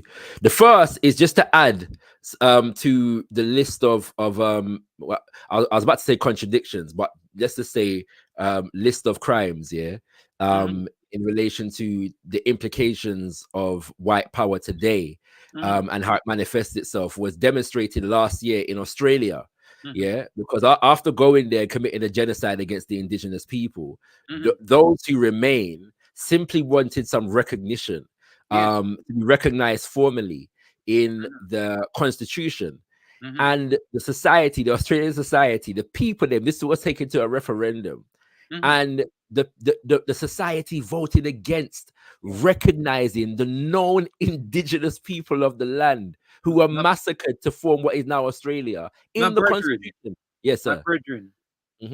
White people don't get no better, you know. Right? It's important that we understand that. It's terrible. All of the ideology about the US being the shining city on a hill, and from shore to shining sea or whatever. All of that is about genocide. Millions of people were cleared out of the way, along with the buffalo and the beaver. This is pretend civilization resting on a foundation of barbaric atrocities and theft of everything that everybody else had. These 100%. Are the people who grew the cocaine or in India and forcibly sold it to China. Opium. Yeah, these are the people who used smallpox against Native Americans. Right? These are the people in our century who've killed all kinds of our heroes in all kinds of odd ways. What did they do to Frantz Fanon? Right? I know it just said that Fanon died of leukemia. What do they do to, it's a long thing. We Africans mustn't concede that Europe has offered in the past or has anything now to offer us, even at the level of the best of their technology. If you look at what's happening in their universities, our presence there and our ongoing contribution to their science is not recognized, and it should be. And how we take that back home and use it is one of the issues that can't be properly tackled because of the disunity and disempowerment of our continental homeland. 100%. Yeah. Giving thanks, Elder Cecil. Obviously, I have more, but I'm going to give way to our brothers and sisters who have come to interact with you. So, greetings to IC3, greetings to African biologist, and greetings to Empress Kush. Greetings. Elder Cecil, that presentation was absolutely fantastic. Absolutely fantastic. It cut right the way through the confusion. I'd like to, and I look forward to your book as well. That's good. I need that book as soon as possible. I need to finish it. Yes. So this is what I discovered, but I'd like to have your opinion on it. There appears to be a big fracture in the system of whiteness and white supremacy, and it appears that, well, it's fact that the UK government has enshrined in law your position. It agrees with you. The UK government actually enforces and protects your position because the Equality Act has race as a protected characteristic. It doesn't have ethnicity or diversity. All these words are not protected under law, under government. The government has race, gender, and a number of things as protected characteristics. Therefore, race is solidly built into the UK government system.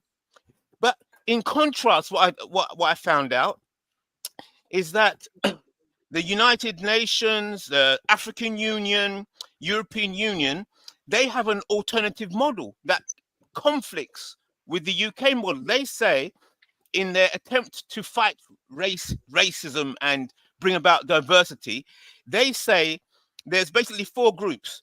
There's a European, North African, Sub-Saharan, and Asian. So the United Nations, African Union, European Union, all these groups only recognize, in order to not be racist or to be anti-racist, they say we recognize European, North African, Sub-Saharan, and Asian. But here's where the confusion comes in, because anybody can be a European. A black person or a white person can be a European.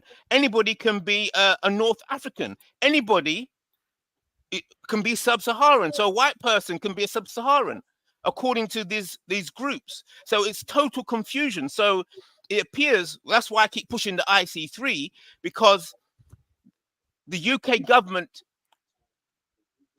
respects race in law. It's codified in law. So that's all I have to say. So I'd like some comments on that.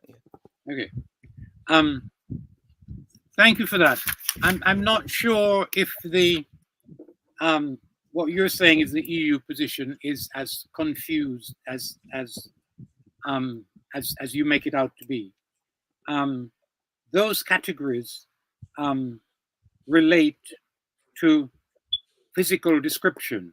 They're not geographical. They're geographically derived, but they relate to human types. Yes? And so if, for example, Sub-Saharan African meant whites in South Africa, which some whites in South Africa and in Namibia wish to argue, the EU stuff doesn't deal with that. What it's dealing with is color difference. So the Asians, they mean primarily South Asians, and there's a little bit of confusion there, because South Asians and East Asians are fundamentally different physically. Yes, definitely. So that's my first point. I'm not sure. I actually agree with you. And before identity codes, that coding, which I first encountered in 1965 during the Carib Cricklewood Club trial, was actually called race code. Yes, that's right.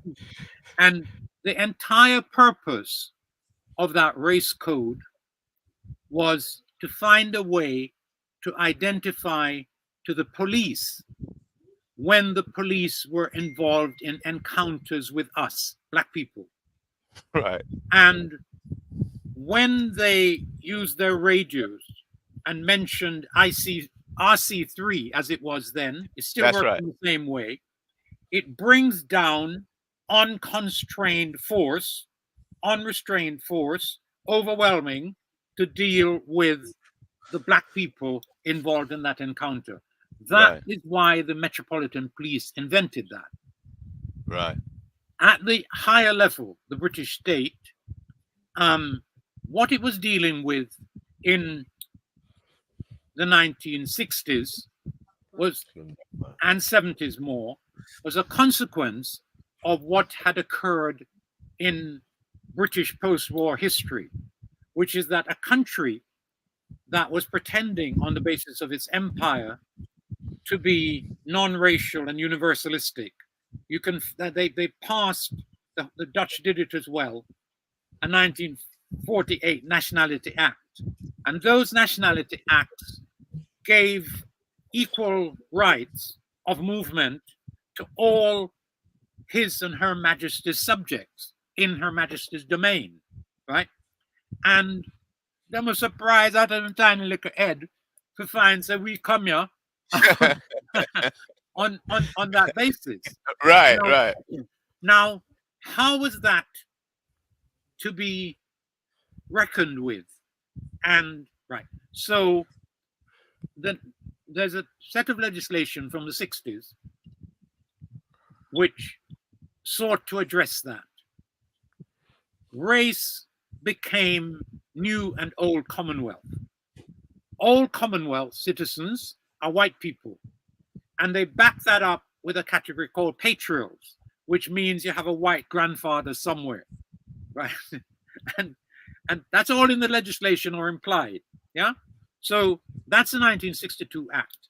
And undermining the transracial 1948 Nationality Act was the 62 Commonwealth Immigration Act. Now,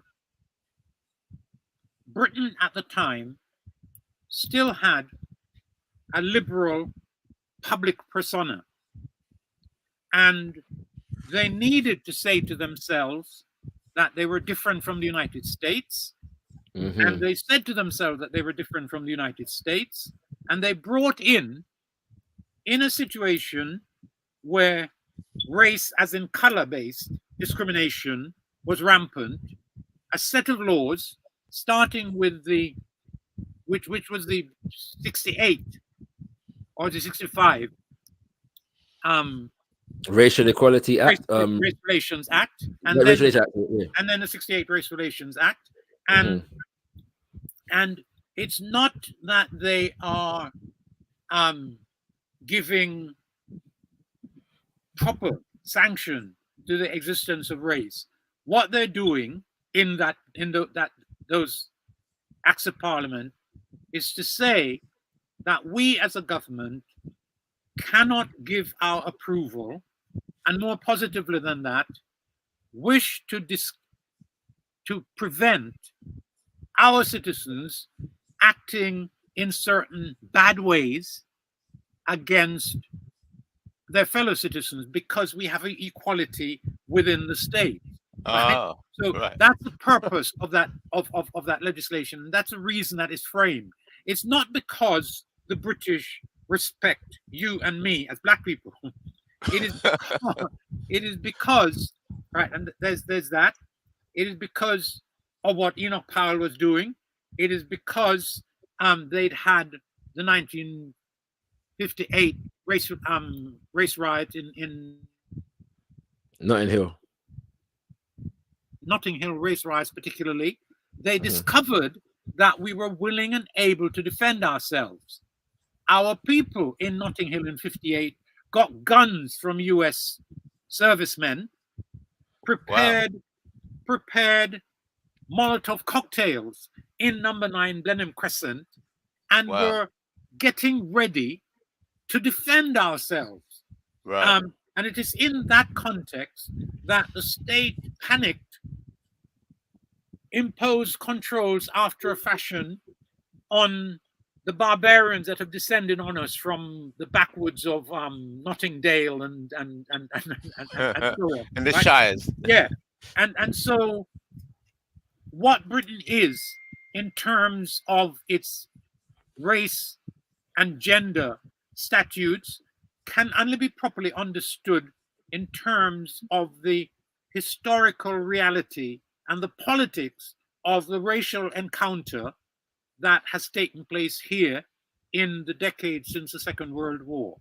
So I hear what our brother says about the British government making race a protected category, but it was protecting the society, whites, when it did it. Right. And interestingly enough, the first person prosecuted under that Race Relations Act, the 65 one, was actually Michael X.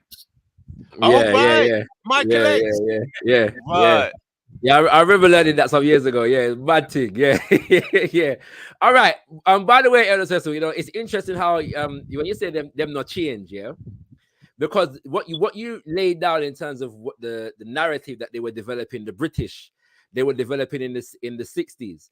In fact, before I even come to that, there's a quote that Kwame Nkrumah has in the book Africans Unite, where he says that the British like to act like they were colonists, as I forget the exact wording, but like as an accident of history or some stupidness like that. He says, you know what I'm saying? They act like they just happened upon colonialism, right? You know what I'm saying? They're such gentlemen that they couldn't possibly have committed such barbarity, right?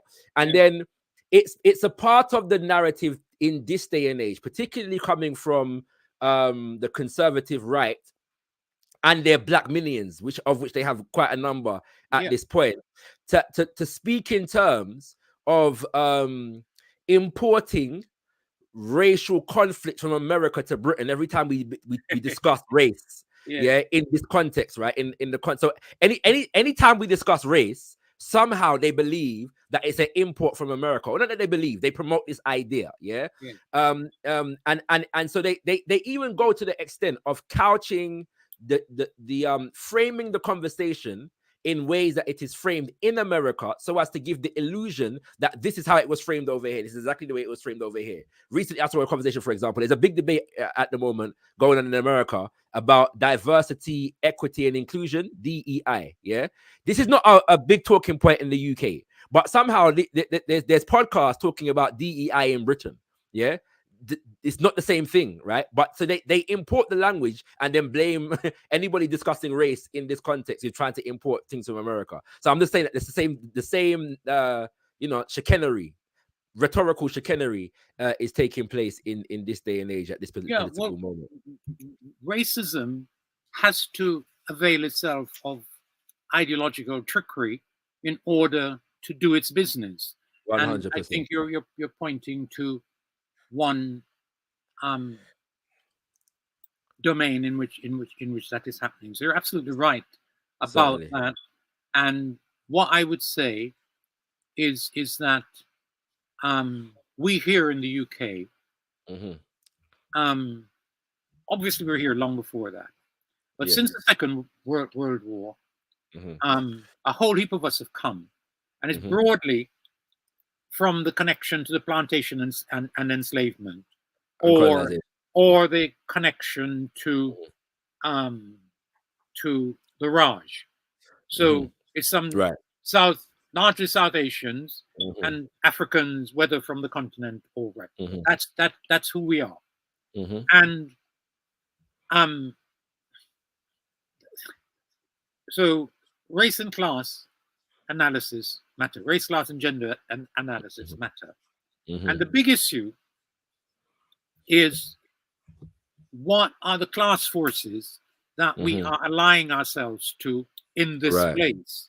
Right. And we have the Badenochs and what a man named Dr. Sewell. Yes. Yeah? And Sewell. Sorry, Sewell over here. So, yeah. I call him Big Sewell. Yes. Yeah.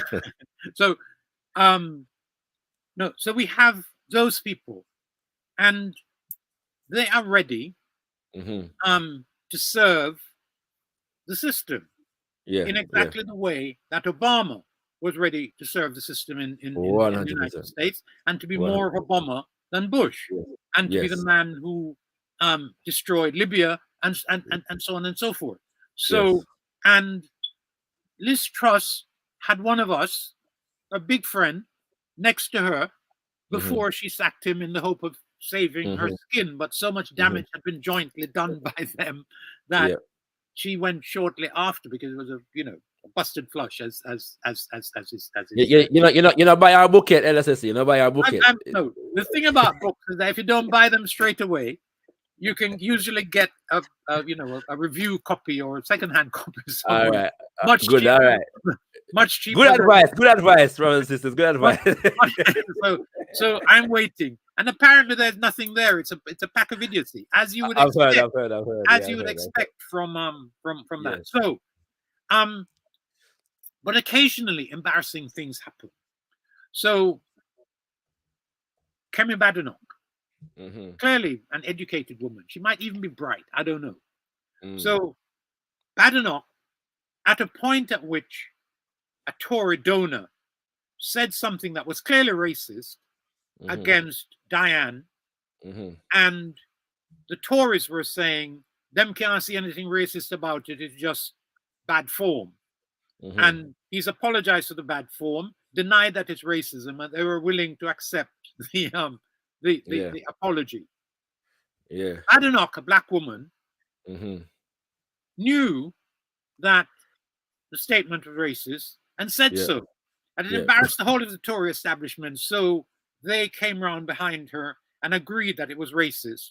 Although they didn't go as far as saying that we're going to punish this man, let alone give him back his money, which still, as far as I know, hasn't happened. No. And then, I don't know if we stayed with Badenoch, but she then, having discovered that she'd unintentionally embarrassed the people that she's serving, made some statements about what she had said, what the man had said, that were more outrageous than the thing the man had said in the first place. Go back and look at what Kemi Badenoch said in the days following, right? So you can get into whole kinds of trouble as a black servant of the system. If you try to be clever, if you try to serve them intellectually, and so on and so forth, because it's a mine for you. Anyway, I've got some theories around that whole situation, but I'll leave it for now, because we've got a number of brothers and sisters waiting to interact with you. So in order of appearance, I'm going to go to African biologist next. Oh yeah, man! Bless up Shaka panel and channel as usual. Bless up Father Gutzmore.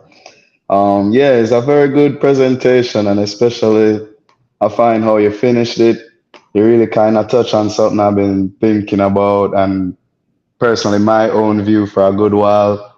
And I guess a lot of people too, in that how they're trying to erase the whole idea of race to kind of mask their racism. I mean, how can you be racist if race doesn't exist, right? So one thing about it though, kind of touches on something that Shaka was presenting on yesterday, which I asked about, which is like essentially biology and how they interpret it, geneticists and so forth. It can get political. It has that room where they can manipulate definitions towards political means, or whatever they're trying to accomplish.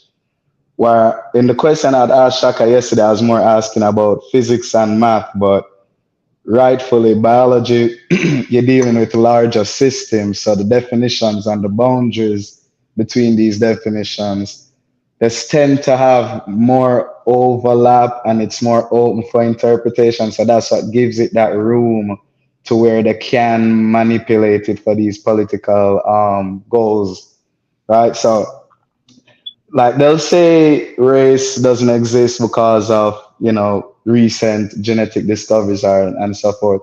But yet and still the difference will be enough so that when they do an ancestry test, they can say you have X amount of sub-Saharan DNA and this person has X amount of East Asian, Western European DNA. So the trick to me is that the differences might be small, but the science has not yet caught up to all the different what's the word?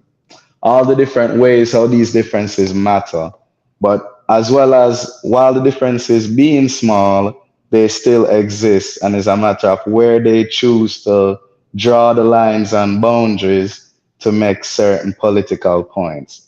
So in some ways, they'll say they're essentially replacing the word race with ancestry, in my opinion, is how I look at it.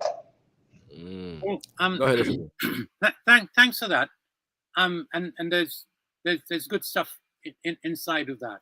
It seems to me, and I touched upon this, but it's important to go into it more deeply. The one thing we Africans mustn't do is panic in the face of what they're doing with genetics, right? And a good place to understand the dangers is to go to the work of Paul Gilroy. Gilroy has a book called Between Camps on one side of the Atlantic, and the same book is called Against Race on the other side of the Atlantic. It's exactly the same book, published in the year 2000. I'm interested in Gilroy because of his position on being mixed race and his anti-blackness stance. And somewhere in this book I'm doing on race, there'll be a whole heap in there about Gilroy. But what Gilroy does in that 2000 book, now 23, 24 years old, is to use allegedly biological discoveries to try to demonstrate that race doesn't exist. And a little bit before that, Gilroy actually said that something like the variability within genetics means that we have the possibility of being freed from the terror of racial determination, right? So his work and his line shows where you can get to in terms of when you want to flee from race, and what genetics, properly understood or misunderstood, can enable you to do. So, to repeat, crucially, our starting point has to be that at the moment when the whites started to say that race didn't exist, the alleged biological basis of that assertion wasn't even yet there in biology or biogenetics, right? They have since got that. And all that proves is not the non-existence of race, but the complexities that nature presents us with in relation to the fact of the phenotypic and genotypal divisions within species Homo sapiens. So none of the biology or the genetics proves or disproves the existence of race. It simply says that at that microscopic level, you're in the presence of complexity, not in the presence of non-existence, right? And you can't decide beforehand what the divisions within humanity that nature has produced should look like. And if it don't look like what you decide it should look like, it don't exist, which is what they're doing. Yeah, and you know, interesting. African biologist mentioned physics, and in the physics discipline, that what your last sentence is something that is affirmed consistently. That just because it doesn't look like what you think it should look, doesn't mean, yeah, it doesn't exist. It looks like what it looks like. What it looks like, yeah. And you can't use what it looks like to say that because it don't look like what you say it should look like, it don't exist. Yeah, which is what they're doing around race. I also just want to emphasize one of the last points that you made, because earlier I said I was going to make 2 points and I only made one. One of your last points is actually your program, man. You have space to. I know. I'm just saying, yeah. One of your last statements is the one that I was actually going to make, which is the fact that when they try to negate race on genetic lines, it's a sleight of hand, because the concept of race, even as they defined it, existed before genetics was a field of study. Right, genetics didn't even exist. Yeah, when racial classifications within the context of white power were defined. Yeah, so how now does the sticking point for denying race become genetic when it was not on the basis of genetics that race was defined, even by them? I think it's important to know when what's called genetics comes into being, and it's not as new as what you just said implied. Right, stuff called genetics had been around. Since certainly the 18th century. It's just that it was less. It wasn't a discipline. It wasn't a field of study. Less laboratory based and much more observation and classification. Observation and classification. And what was wrong with that observation and classification is that while they were properly observing reality, they were taking racist hierarchical ideas to Enlightenment. Come back to the Enlightenment. No, they were taking racist European ideas about them being at the top of this tree, about the whole black, brown, yellow, Caucasoid, Mongoloid, Africoid. That stuff. It's after a fashion a reasonable description of how things are. And then inside of those descriptions, they went out and observed, and they ended up with not 4 or 5, but 105 or 500 different subcategories of humanity. And not a thing is wrong with that. Until you import into it racist categorizations and racist characteristics, so that the big name from the 1700s, somebody called Linnaeus, in his classification, there's a hierarchy, and he says African right at the bottom, governed by caprice. That there's nothing scientific about it.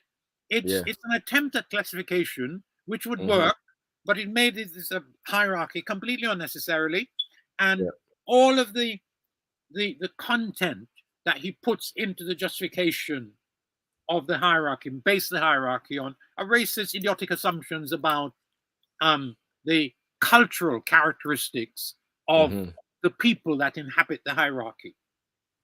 100%. Just for anybody who doesn't know the definition of caprice, it's a sudden and unaccountable change of mood or behavior. A sudden and unaccountable change of mood or behavior. It's basically governed by base emotions. And I believe for Europeans, if I remember correctly, he said the Europeans are governed by law. Rule of law. It's an easy it's an easy classification to find and to go back to. And what I'm saying about how pretend science of that day, which is basically classification, observation, classification depending on physical observation. They hadn't yet got down to much biogenetic laboratory stuff, but that's the basis of what we're still doing in core biogenetic. And all of those categories, from white down in and so on, they're idiotic statements about our cultural characteristics and theirs. Yes. That Yeah. and it's good example of how what you're calling the Enlightenment operated, because all of the big time philosophers were serious racists using exactly those classifications and exactly those misrepresentations of the nature of other humans. So these are the people that taught us that it is the individual that matters most, and that all law and moral judgment should be made on the basis of the individual. Yeah, my brethren, I like your talent for poetically representing their false claims about their achievement. The Enlightenment was a period of European darkness, in which their best minds demonstrated above all their racism, played with philosophical ideas that other people had played with much more deeply than them long before them, and so on. And the Enlightenment is a European myth, right? There's a problem, the fundamental problem, which was posed by one of the early big-time European philosophers, Aristotle. And the question of whether ethically wrong action is permissible, and whether slavery isn't manifestly ethically wrong, and he says it is in one of his books, and then in another one he says that slavery is all right because of the Athenian polis needed slavery, it was there, so he had to find that it was okay. But the West comes through with that. They effectively abolished slavery for themselves, right? No Western European country at the point at which they began enslaving us had any slaves. It disappeared from Western Europe, right? Virtually. It was still in the East, and still in some parts of of Southern Europe for all kinds of complicated reasons. And so it's important that we understand that you cannot have something that called civilization that rests on enslavement of human beings. And that's the defect of Greece. Egypt, ancient Kemet, was not a slave society. Right? There were enslaved people there, but almost all of them were war captives. Right? The big difference between that and Greek society were slave societies, and Roman slave society. And the enslaved and poor Europeans fought against that system in Europe. Early Middle Ages is anti-slavery resistance. Right? That's why they came to the succeeding system that they call feudalism, right? Where the people at the bottom got rights, connecting them to the land and connecting them to what they could do on the land, and so on and so forth. So enslavement had effectively disappeared from this place. They weren't enslaving themselves. But that's because of Christianity, though, Elder Cecil. That's because of Christianity. It disappeared because of Christianity. It may be much more important that the enslaved classes resisted in Europe as elsewhere. There's a whole literature on slave resistance in the transition from ancient slavery to feudalism and within feudalism. There's a literature about that. Giving facts, Elder Cecil. I want to just thank the brothers and sisters who have come live for their patience. I'm going to get to all of you, and there's a couple questions in the chat as well. We'll get to you as well, so be patient with us, brothers and sisters. Once again, in order of appearance, greetings and welcome, Empress Kush. Peace, family. Peace, brother Shakara. Listens. Excellent demonstration of idiosyncrasies, as Brother Elder said earlier. Peace to everybody in the chat.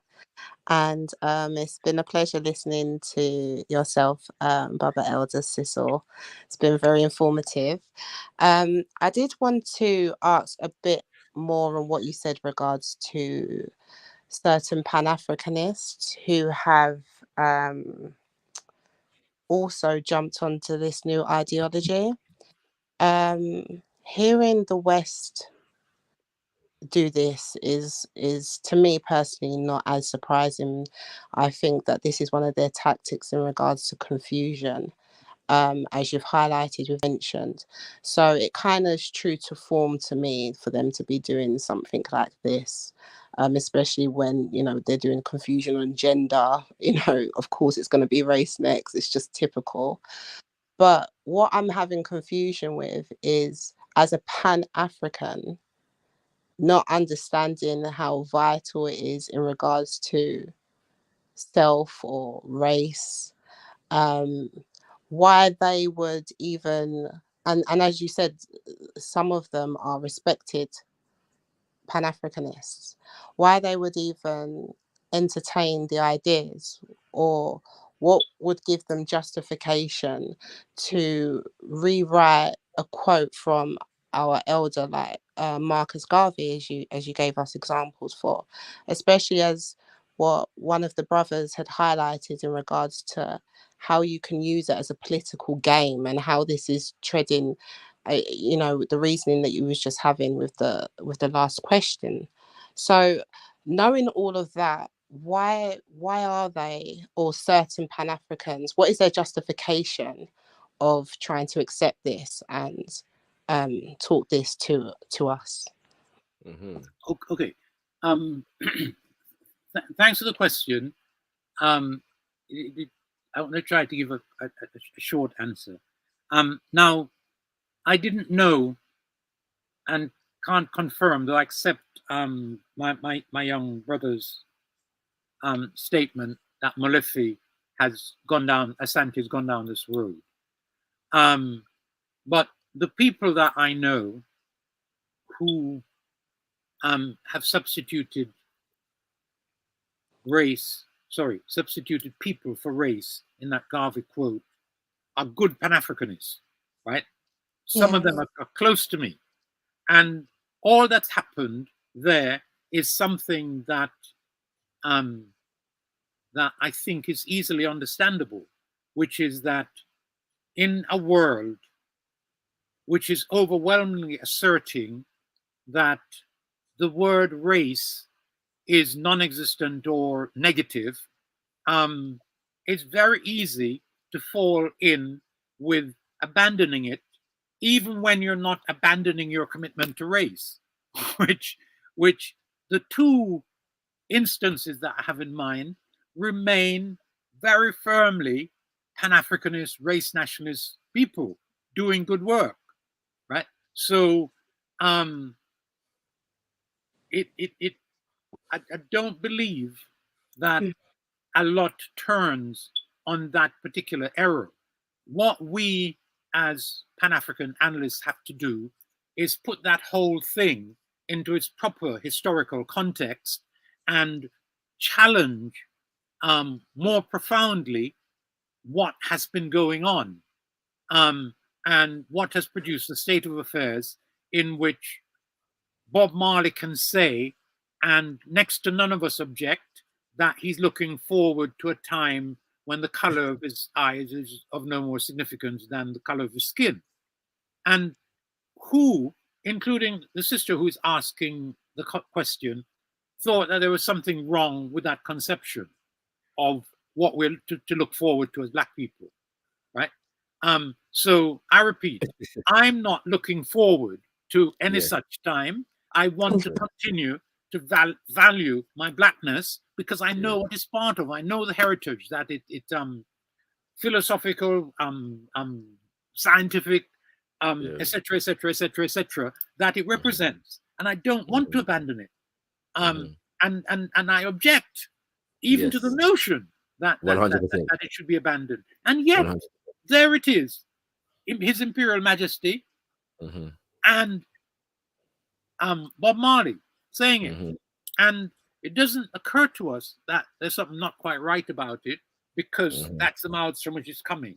But something is wrong. We have to continue to say that we as Black people, Africans of the continent of Africa, value our Blackness, value race as a feature of division present, inscribed by nature inside of Homo sapiens, the species that we're part of. The good part of it, the good part of it that it looks like. Okay, so just to clarify that, those of us who are saying, exchanging the words, as you said, they still feel that way. They just feel that they're just going with the change of the word. Is that correct? It looks like that to me. Okay. Frankly, I mean, seen it in two places. One not even very far from us tonight. Right. So, and I don't believe that the two instances that I'm thinking of, represent any kind of backsliding from Pan-Africanism. It's just that it's something that the political circumstances around the word has induced. All right. Thank you very much for that clarity. Giving thanks, Empress Kush. And yeah, also that's, you know, it is also war is a big tune in it, and certain time you give blight to big tune and it's like go, you know what I mean? Yeah. We swallow stuff in big tunes that we should. Agreed. All right, once again, in order of appearance, coffee is your time. Yeah, respect. Apologize for any noise that going on. Is the construction going on? Yeah. Very good presentation again from Cecil. Sharp mind as usual. I hope if I get to that age, I have that sharp detail mind. Well, I was looking in your presentation for not just why they would redefine or reconceptualize race post World War II, but in your throwing out, terms and words, I was looking more of like a definition of those terms, like capitalism and liberalism, how you would define those terms, and how is it that redefining race as well, de-racializing race would further those systems of oppression. You describe them as systems of oppression. So I was hoping that you would define these systems and explain how number one, how they're oppressing us, and two, how would reconceptualizing race or de-racializing race in the post-World War II era perpetuate these oppressive systems, and how would you offer a way out? Is it that re-emphasizing race, which is what your preferred system is? If you how would these systems, as you define them, prevent you from affirming Black people from affirming Blackness? You understand? Okay. No, it's a beautiful question. So yeah, go ahead. Thanks for the question. I think I understand where you're coming from. Now, yes. You know that you and I know what capitalism and liberalism and communism and all of those terms mean. I mean, you know that, and you know that the difference between us is how we value them. So you, for example, might come to capitalism using Friedman, and I would come at it using Marx. But we're talking about the same thing, and the values that we attach to it. Yes, go for it. No, but shake your head. No man. Just you define. Don't assume what I. No, but I've heard. No, and I'm basing that on what I've heard you say But I want to hear your definition. No. Wait. Right. So, that's my first response. The definition of those terms and entities isn't particularly an issue, not as a conceptual exercise in what I've been doing tonight. And so it may be that you don't understand or don't accept what I said about what has happened. So what I'm saying about what has happened is this, that the West, which includes capitalism, imperialism, wished to do certain things at the end of the Second World War. And they thought about it and wrote down things and set up institutions, the UN, UNESCO, all of that stuff that was thought about beforehand and then implemented, Dunbar notes and so on. I mean, you know about that, I know about that. So right. Now, what was it that they wanted to do? They wanted to pretend to themselves and the world that what had happened in Germany was not a culmination of their conduct over 2 millennia or half a millennium, right? That's what they needed to say. That was exceptional rather than characteristic of the West, right? And part of what they had to do was stuff around race and racism. That's the first thing. The second thing that they wanted to do and intended to do and proceeded to do was to carry out their intent to exploit racism in their practice towards others. We saw that in Northern Africa and Algeria. We saw it in Kenya, right, where millions in Algeria were killed by the French in order to try to hold that territory. Smaller numbers in Kenya, bigger numbers than that in Southern Africa. This is white Western capitalism attempting. And Congo. Let's not forget Congo in no, that no, run. right, yeah. Congo too, yes, right. So the people who were saying that there's something terrible about what the Nazis did, and that's why I started with Fanon. Fanon correctly says to his parents, don't say if I die fighting for the French that I died in a good cause, because they are no better than the Nazis. And they immediately went on to prove that in all of the places outside of Europe where they went or stayed or tried to stay. Yeah. And it is important that we understand how they articulated the basis of their stay ideologically. One of the things was anti-communism, which we leave to one side. But there is something else to do with how they manage race. And how they manage race is what we have to look at when we pick up the UNESCO material on what race is. Yeah. And what it's managing in there is to produce for the West, and some Black people participate in that. But what they are doing is producing an ideological framework within which the West can continue to operate fundamentally, murderously, genocidally on the basis of racism, while distancing itself via a condemnation not of their racism, but of race, which suddenly gets defined as man's most deadly enemy, and they fight it. All of that stuff that come out of their universities that say how evil and wrong and mad race is part of how they manage the continuance of their racist approach to the rest of the world, as the West and the rest of us in the post-war period. And the institutions that they mobilize, universities in France, universities in the US, universities in the UK. What a man named? The professor who was an anthropologist. Sorry, his name is here.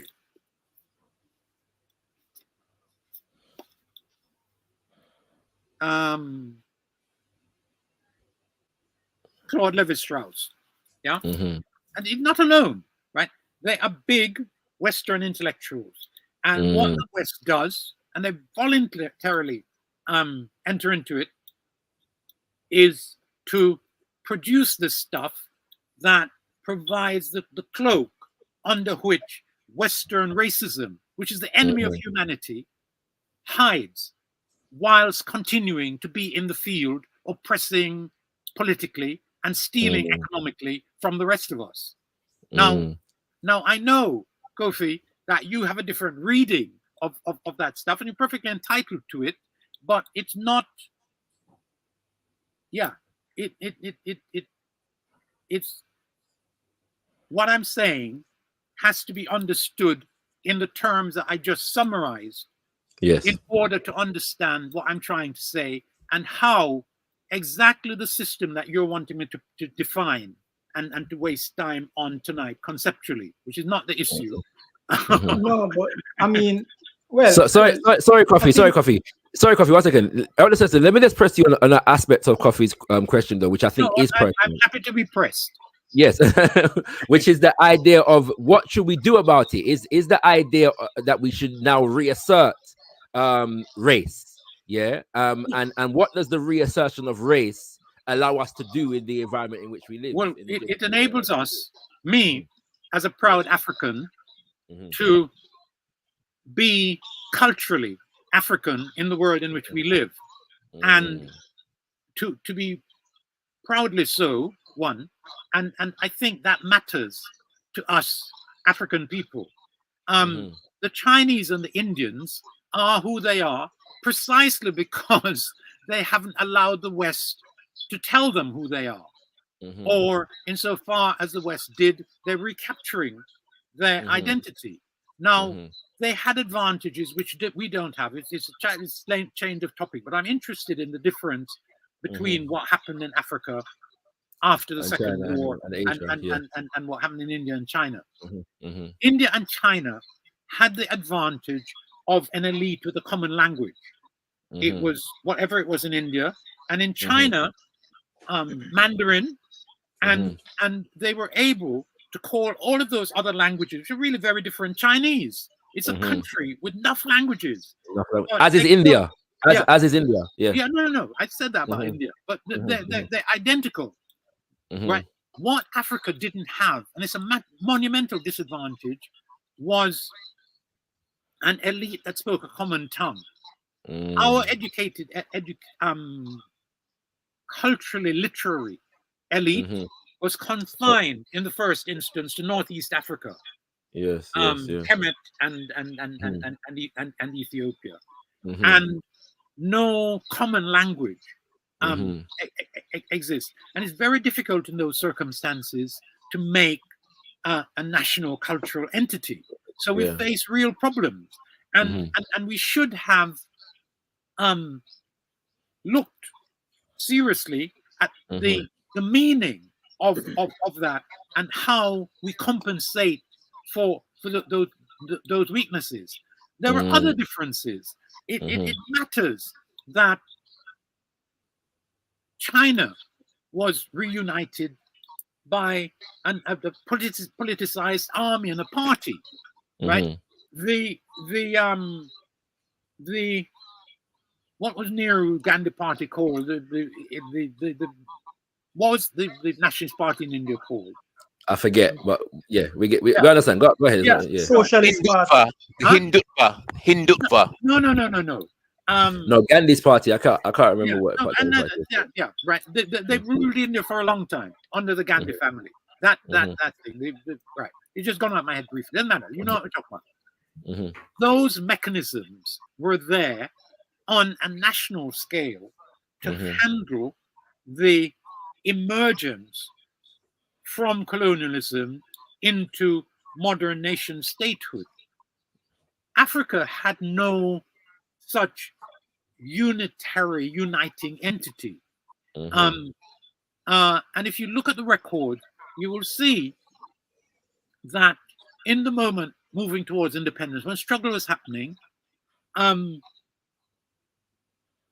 the process sometimes involved moving down to smaller cultural entities rather than staying with the big ones. So the ANC in South Africa starts off as not just in South Africa, it's actually a Southern African entity, and so on. So we have to, as Africans, understand all of that, and that's part of why what the West did with race, which delegitimates race for us in this period, is so important. Yeah. It's part of why it's important. But the other reason why it's important is that we mustn't let the West get away with its big ideological tricks that are deceptive and that benefit them and not us. Coffee, make your follow up very brief, because I've got another panelist who's been waiting patiently to come through. Well,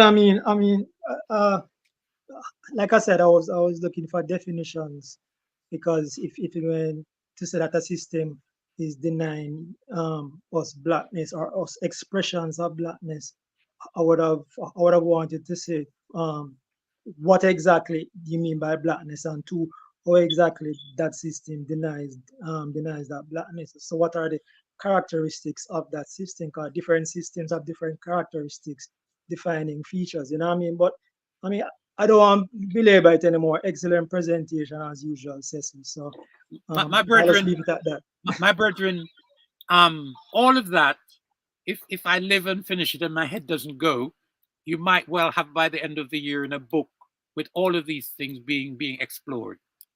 Excellent. Yeah, good. Give thanks. I think there's something Mama remember I said again about the rhetorical ethic. I think that when you run down the history, like, systems are manifested in real history. So if a system defines itself as one thing and behaves in another way, then what is paramount is how it behaves. You exemplify that in your 2 or 3 questions to me when you were presenting the Western deceptive Western self-representation as its reality. Exactly. Well, like Kwame Nkrumah's Ghana, you define yourself one way, but in reality, it was authoritarian. You know what I mean? Have we had that discussion, you and I, my brethren?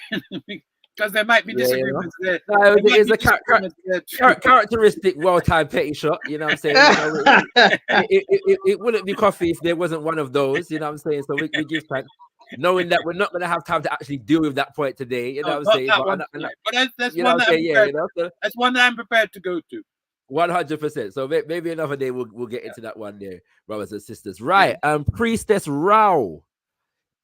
Forgive me if I'm pronouncing that incorrectly, but let me know if I'm not. Correct me, please. You're on mute, my sister. Yeah, no, you pronounced it perfectly right. You got the R. The R was right. So yeah, I've been taking some notes throughout the presentation. I did join a bit late, so I do apologize. But in terms of what you were speaking about in terms of genetics, biogenetics, I just want to add some comments around that and how it forms structures. And if there's anything that you don't agree with, then just interject at any point. But I've been looking into Ethiopian texts and some magical texts from Ethiopia in regards to the Bible that is presented in Ethiopia, which is a lot different from the King James Bible. And in the Ethiopian Bible, there is someone by the name of Saint Socinus, spelled Socinnius, Saint Socinus, if I pronounced that correct. And Saint Socinus is someone who actually is a woman, but the Saint Socinus person defeated Ursula, who was the destroyer of infants. Okay, so where I'm going with this is that I feel like a lot of, in the Western society especially, the war is on the female woman's head in general. And the reason why I say that is because even through political circumstances, we see that things occur in society that aren't necessarily favored towards the Black woman. So going into ancient Kemet, there was different systems, but they were all part of one system. So you had admin, astrology, law, all of these different systems were a part of one fundamental system. It was neither here or there. It was all very much integrated. So the idea that the medical system should be separate and derived separately from the Black person, it wasn't like that in ancient Egypt. It was very much all interconnected, so it was all a part of each other. They all so that the access that the admin had was connected to astrology, it was connected to the medical, it was all connected. So then we go into like Haiti and other African countries that actually you would say that they have acknowledgement of the Kundalini. And then if you understand what the Kundalini is, then we understand that it's the coming together of male and female in order to be in the highest form of your divinity, your divination, your divinatory state, in integrating male and female. And at that point in the mind, you can create a thought which can bring forth whatever, maybe life in the highest form of creation. So what I understand is that racial structures can be formed.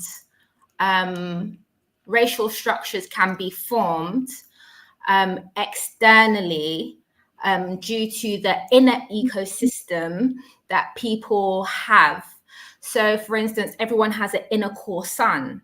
So if I exercise, then I may be able to generate more activity around warming up my heart center, for instance. So does that have an impact on our outer perspective of how the sun is displayed on the earth, and how does that impact the overall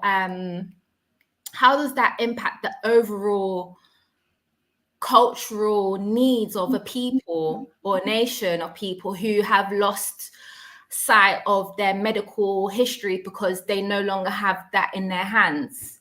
So that's where I'm at in terms of like understanding more about how the Ethiopian Bible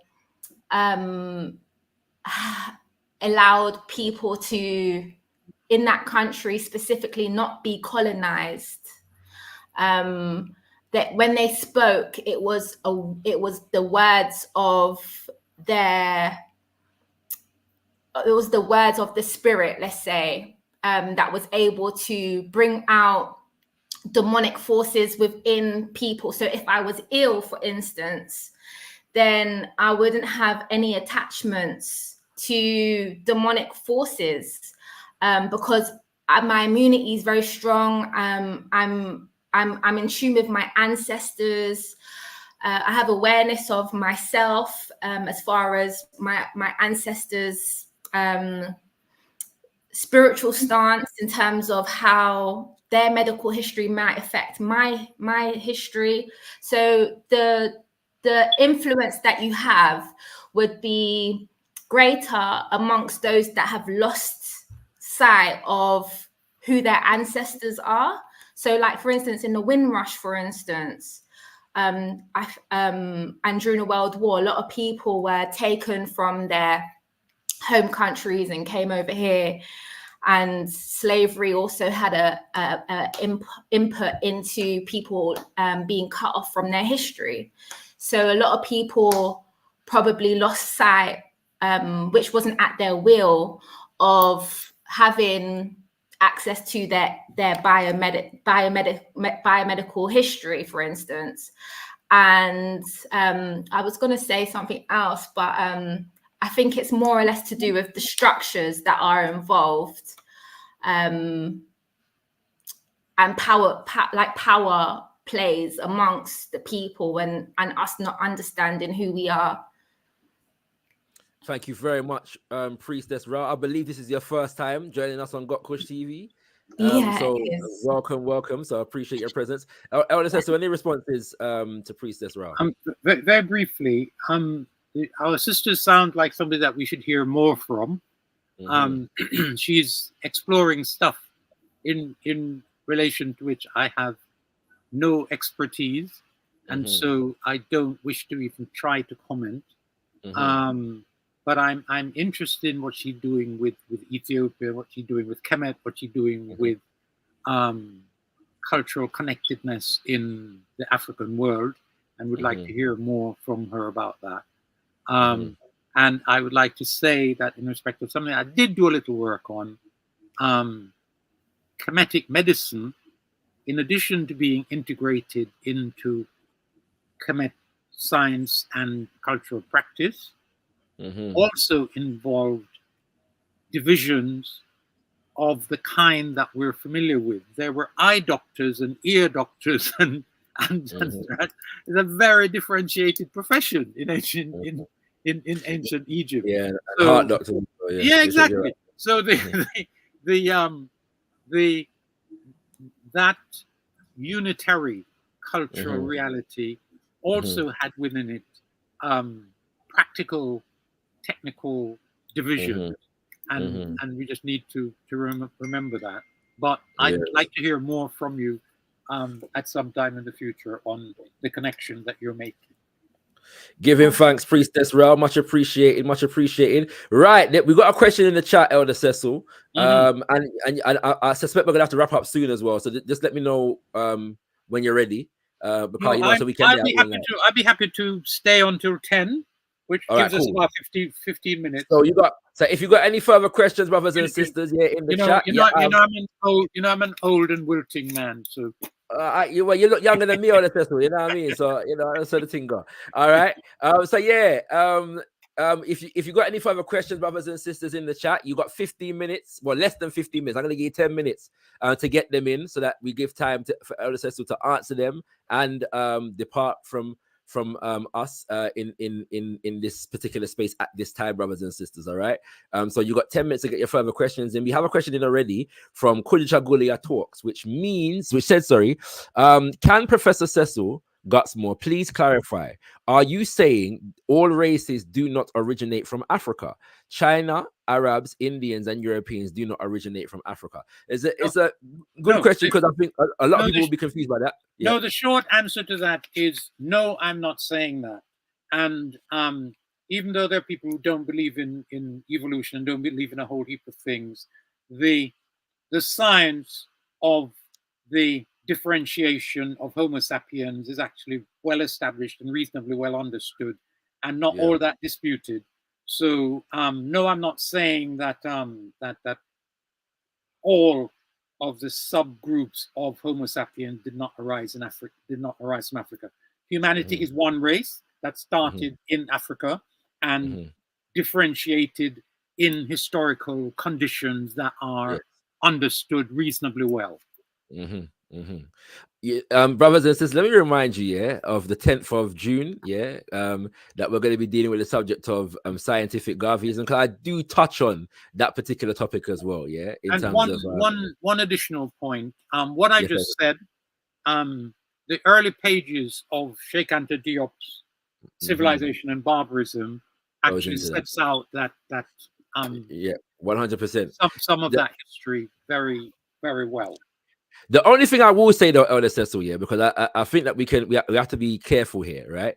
Because it can be different to say that humanity originated in Africa than it is to say that the Chinese, the Arabs, the Indians, the Europeans originated in Africa.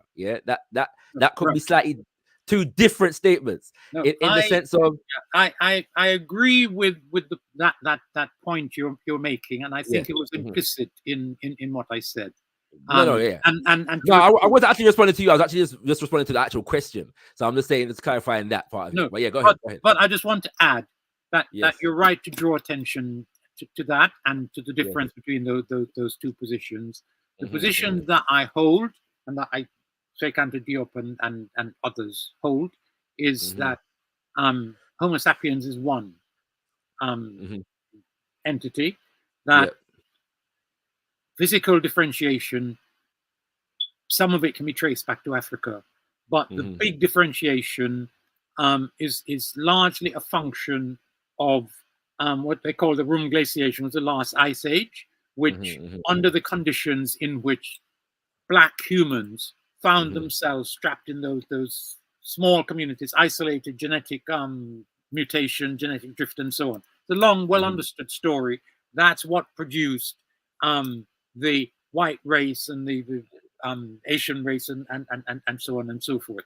The people who migrated not through Africa, but in what, although he doesn't use it in quite this way, the people who migrated southwards and went into India and further east and in the East Islands and China, sorry, not China, but Australia, remained black people, right? Because they weren't subject to the ice conditions that in the circumstances in which they found themselves, those physical transformation happened. It don't stop us being one species. Yes. All right. Giving thanks, Elder Cecil. Anthony says, gotkushTV. This would be a great discussion with Dr. Marimba Ani. Brothers and sisters. Yeah, well, stay tuned for more on that subject. But let me just remind you, brothers and sisters, for all those stateside, if you feel like making a trip to ATO Atlanta, I will be there on the 11th of May with Mama Marimba Ani at Abakasem Sum, brothers and sisters. You don't want to miss it. If you can make it to do come true, yeah, and you find information on this, just type in Abakasem Sum, you find it on the net. All right. Right. So may I interrupt you, my brother, and beg you for one indulgence? Go ahead. You mentioned Garvey's departure day, the 10th of June. Yes. And I think I heard you say that you were doing something on that day. Yes. And I just want to take the opportunity to say that also on that day, in Goldsmiths College, the annual Marcus Garvey Memorial Lecture, yes, SCF has been running since 2010. I presented the first of them disastrously. You probably remember, or you're too young. No, you remember. I remember, but I don't know why you're saying disastrously though. I can't remember the disaster. Yeah, no, disaster. Yeah. Anyway, leave that aside. Yes. So on that evening at Goldsmiths, Professor Keande Andrews will be presenting the lecture, and it's definitely on. The publicity will soon be out, but that's happening on that evening. Okay. I didn't know that. I might have to reschedule the thing. But stay tuned, brothers and sisters. Stay tuned. One way or another, that Q&A will happen. I won't reschedule the presentation, but I may reschedule the Q&A. Yeah. And I say, if you're gonna come for me that day, just make sure your dub box deep. That's it. Make sure your dub box deep. All right. African biologists. I'll give you one more because you came back again. Your wheel and come again, so you might get the last one in.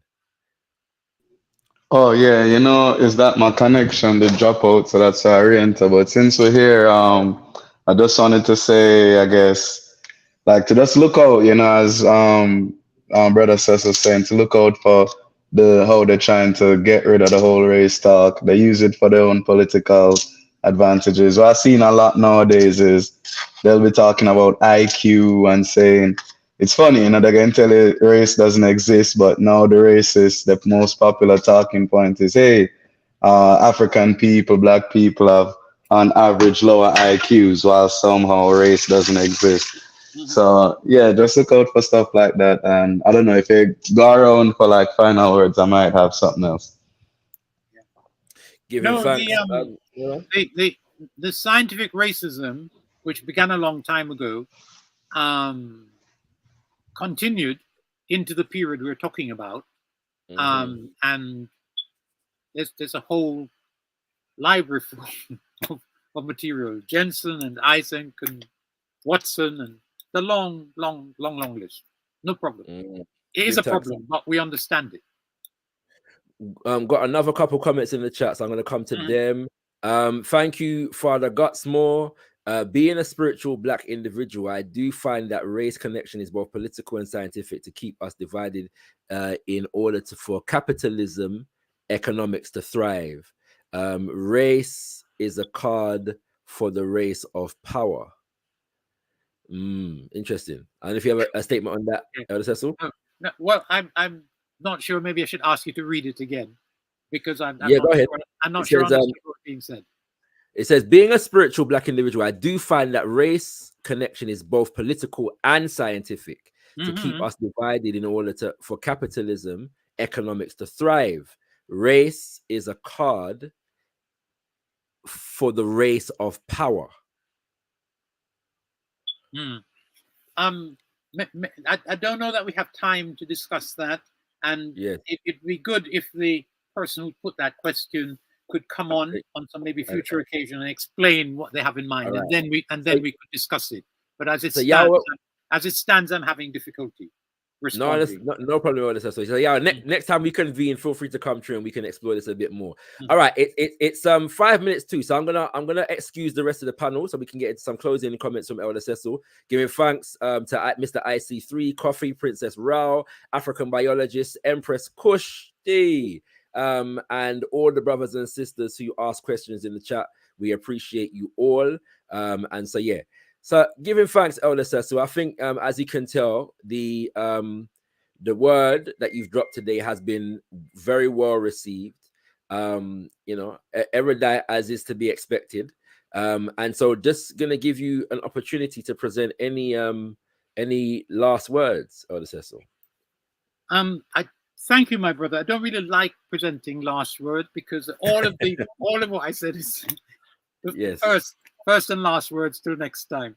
So it was good to be with you. I'm glad some people appeared to be listening. I'm glad people who may not have been listening had something to say, and that what they had to say added to the discourse. I love the sister that was referring to Kemet and Ethiopia and so on. So it's all good, and may the ancestors remain with us, and may we keep addressing, solving our problem in all domains: intellectual, practical, political, whatever. Well, Elder Cecil, when you began, you said words to the effect that maybe the subject is bigger than you, and I want to suggest to you that's why the intergenerational dynamic is entirely important, because it's the job of the youth them to come and pick up the work of the elders. And so whatever you do get to complete or not complete, trust me, as long as there is breath in my body and those who think like me, we will definitely continue it, because it's not a burden for you alone to carry. And may I also suggest, go ahead. No, and I accept, and I'm grateful that there are young bodies and minds of an African nature out there like you and several others. So 100. I don't think I've passed through, or I'm passing through this place for nothing and leaving nothing behind, and leaving nothing that others won't. 100%, Elder Cecil. But I will prompt you every now and then to get an update as to how the writing's coming along. And while writing, I'm perfectly prepared to come on and talk about other matters. Whenever you're ready, Elder Cecil, as you know, open invitation, all right? But may I suggest, that the words of Papa Garvey might be instructive at this moment in this time. And he says, the white man has succeeded in subduing the world by forcing everybody to think his way. From his God to his fireside, he has given to the world, from his Bible to his yellow newspaper sheet, a literature that establishes his right and sovereignty to the disadvantage of the rest of the human race. The white man's propaganda has made him the master of the world, and all those who have come in contact with it and accepted it have become his slave. Papa Garvey also said, in a world of wolves, one must go armed. And one of the most powerful defensive weapons within reach of African people is the practice of race first, brothers and sisters, in all parts of the world. And so Elder Cecil has given us some tools here today, brothers and sisters, for how we can negate and combat, at least intellectually, the white man's propaganda. May we all learn the lessons well. May we all build upon the lessons, do further research, and contribute to what our elder has shared with us today. And we look forward to the completion of the work, at least in book form, and for our elder to come on gotkushTV and drop the exclusive book launch as he dutifully should in circumstances such as those, brothers and sisters. All right. So with that, we say Tendai Mwali, be thankful unto the Mother, Father, creative life force of the universe. Kudzai Mudzimu Mukulu. We give praises unto our great ancestors of the African race, because our ancestors of the African race are worthy to be praised. Abibi Tumi, Abibi Fahodiye. African power and African liberation for all African people. And as Elder Cecil would want me to say, rise, you mighty race, for you can accomplish wherever what you will. Yes. Ashe. Love still, my brethren. Goodbye love, to you love. And the viewers. Give it thanks. Ashe, ashe, ashe. Mina bakabusi nengre me fele sama. Mina bakabusi nengre mine pele obiama. Mina bakabusi nengre me fele sama. Mina bakabusi nengre mine pele obiama. Mina bakabusi nengre me fele sama. Mina bakabusi nengre mine pele obiama. Mina bakabusi nengre me fele sama. Mina bakabusi nengre mine pele obiama. Mina bakabusi nengre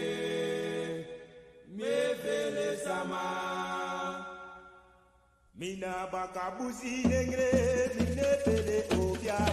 Mina bakabusi nengre mine pele obiama.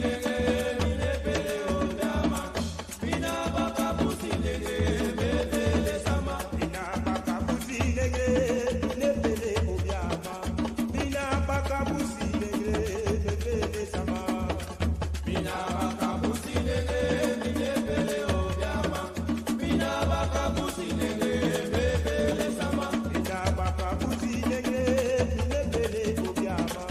Mina bakabusi nengre me fele sama. Mina bakabusi nengre mine pele obiama. Mina bakabusi nengre me fele sama. Mina bakabusi nengre mine pele obiama. Mina bakabusi nengre me fele sama. Mina bakabusi nengre mine pele obiama. Mina bakabusi nengre me fele sama. Ayo me fele sama. Me fele sama. Mama me fele sama. Me fele sama. Sisa me fele sama. Me fele sama. Ay mama me fele sama. Me fele sama. Brada me fele sama. Me fele sama.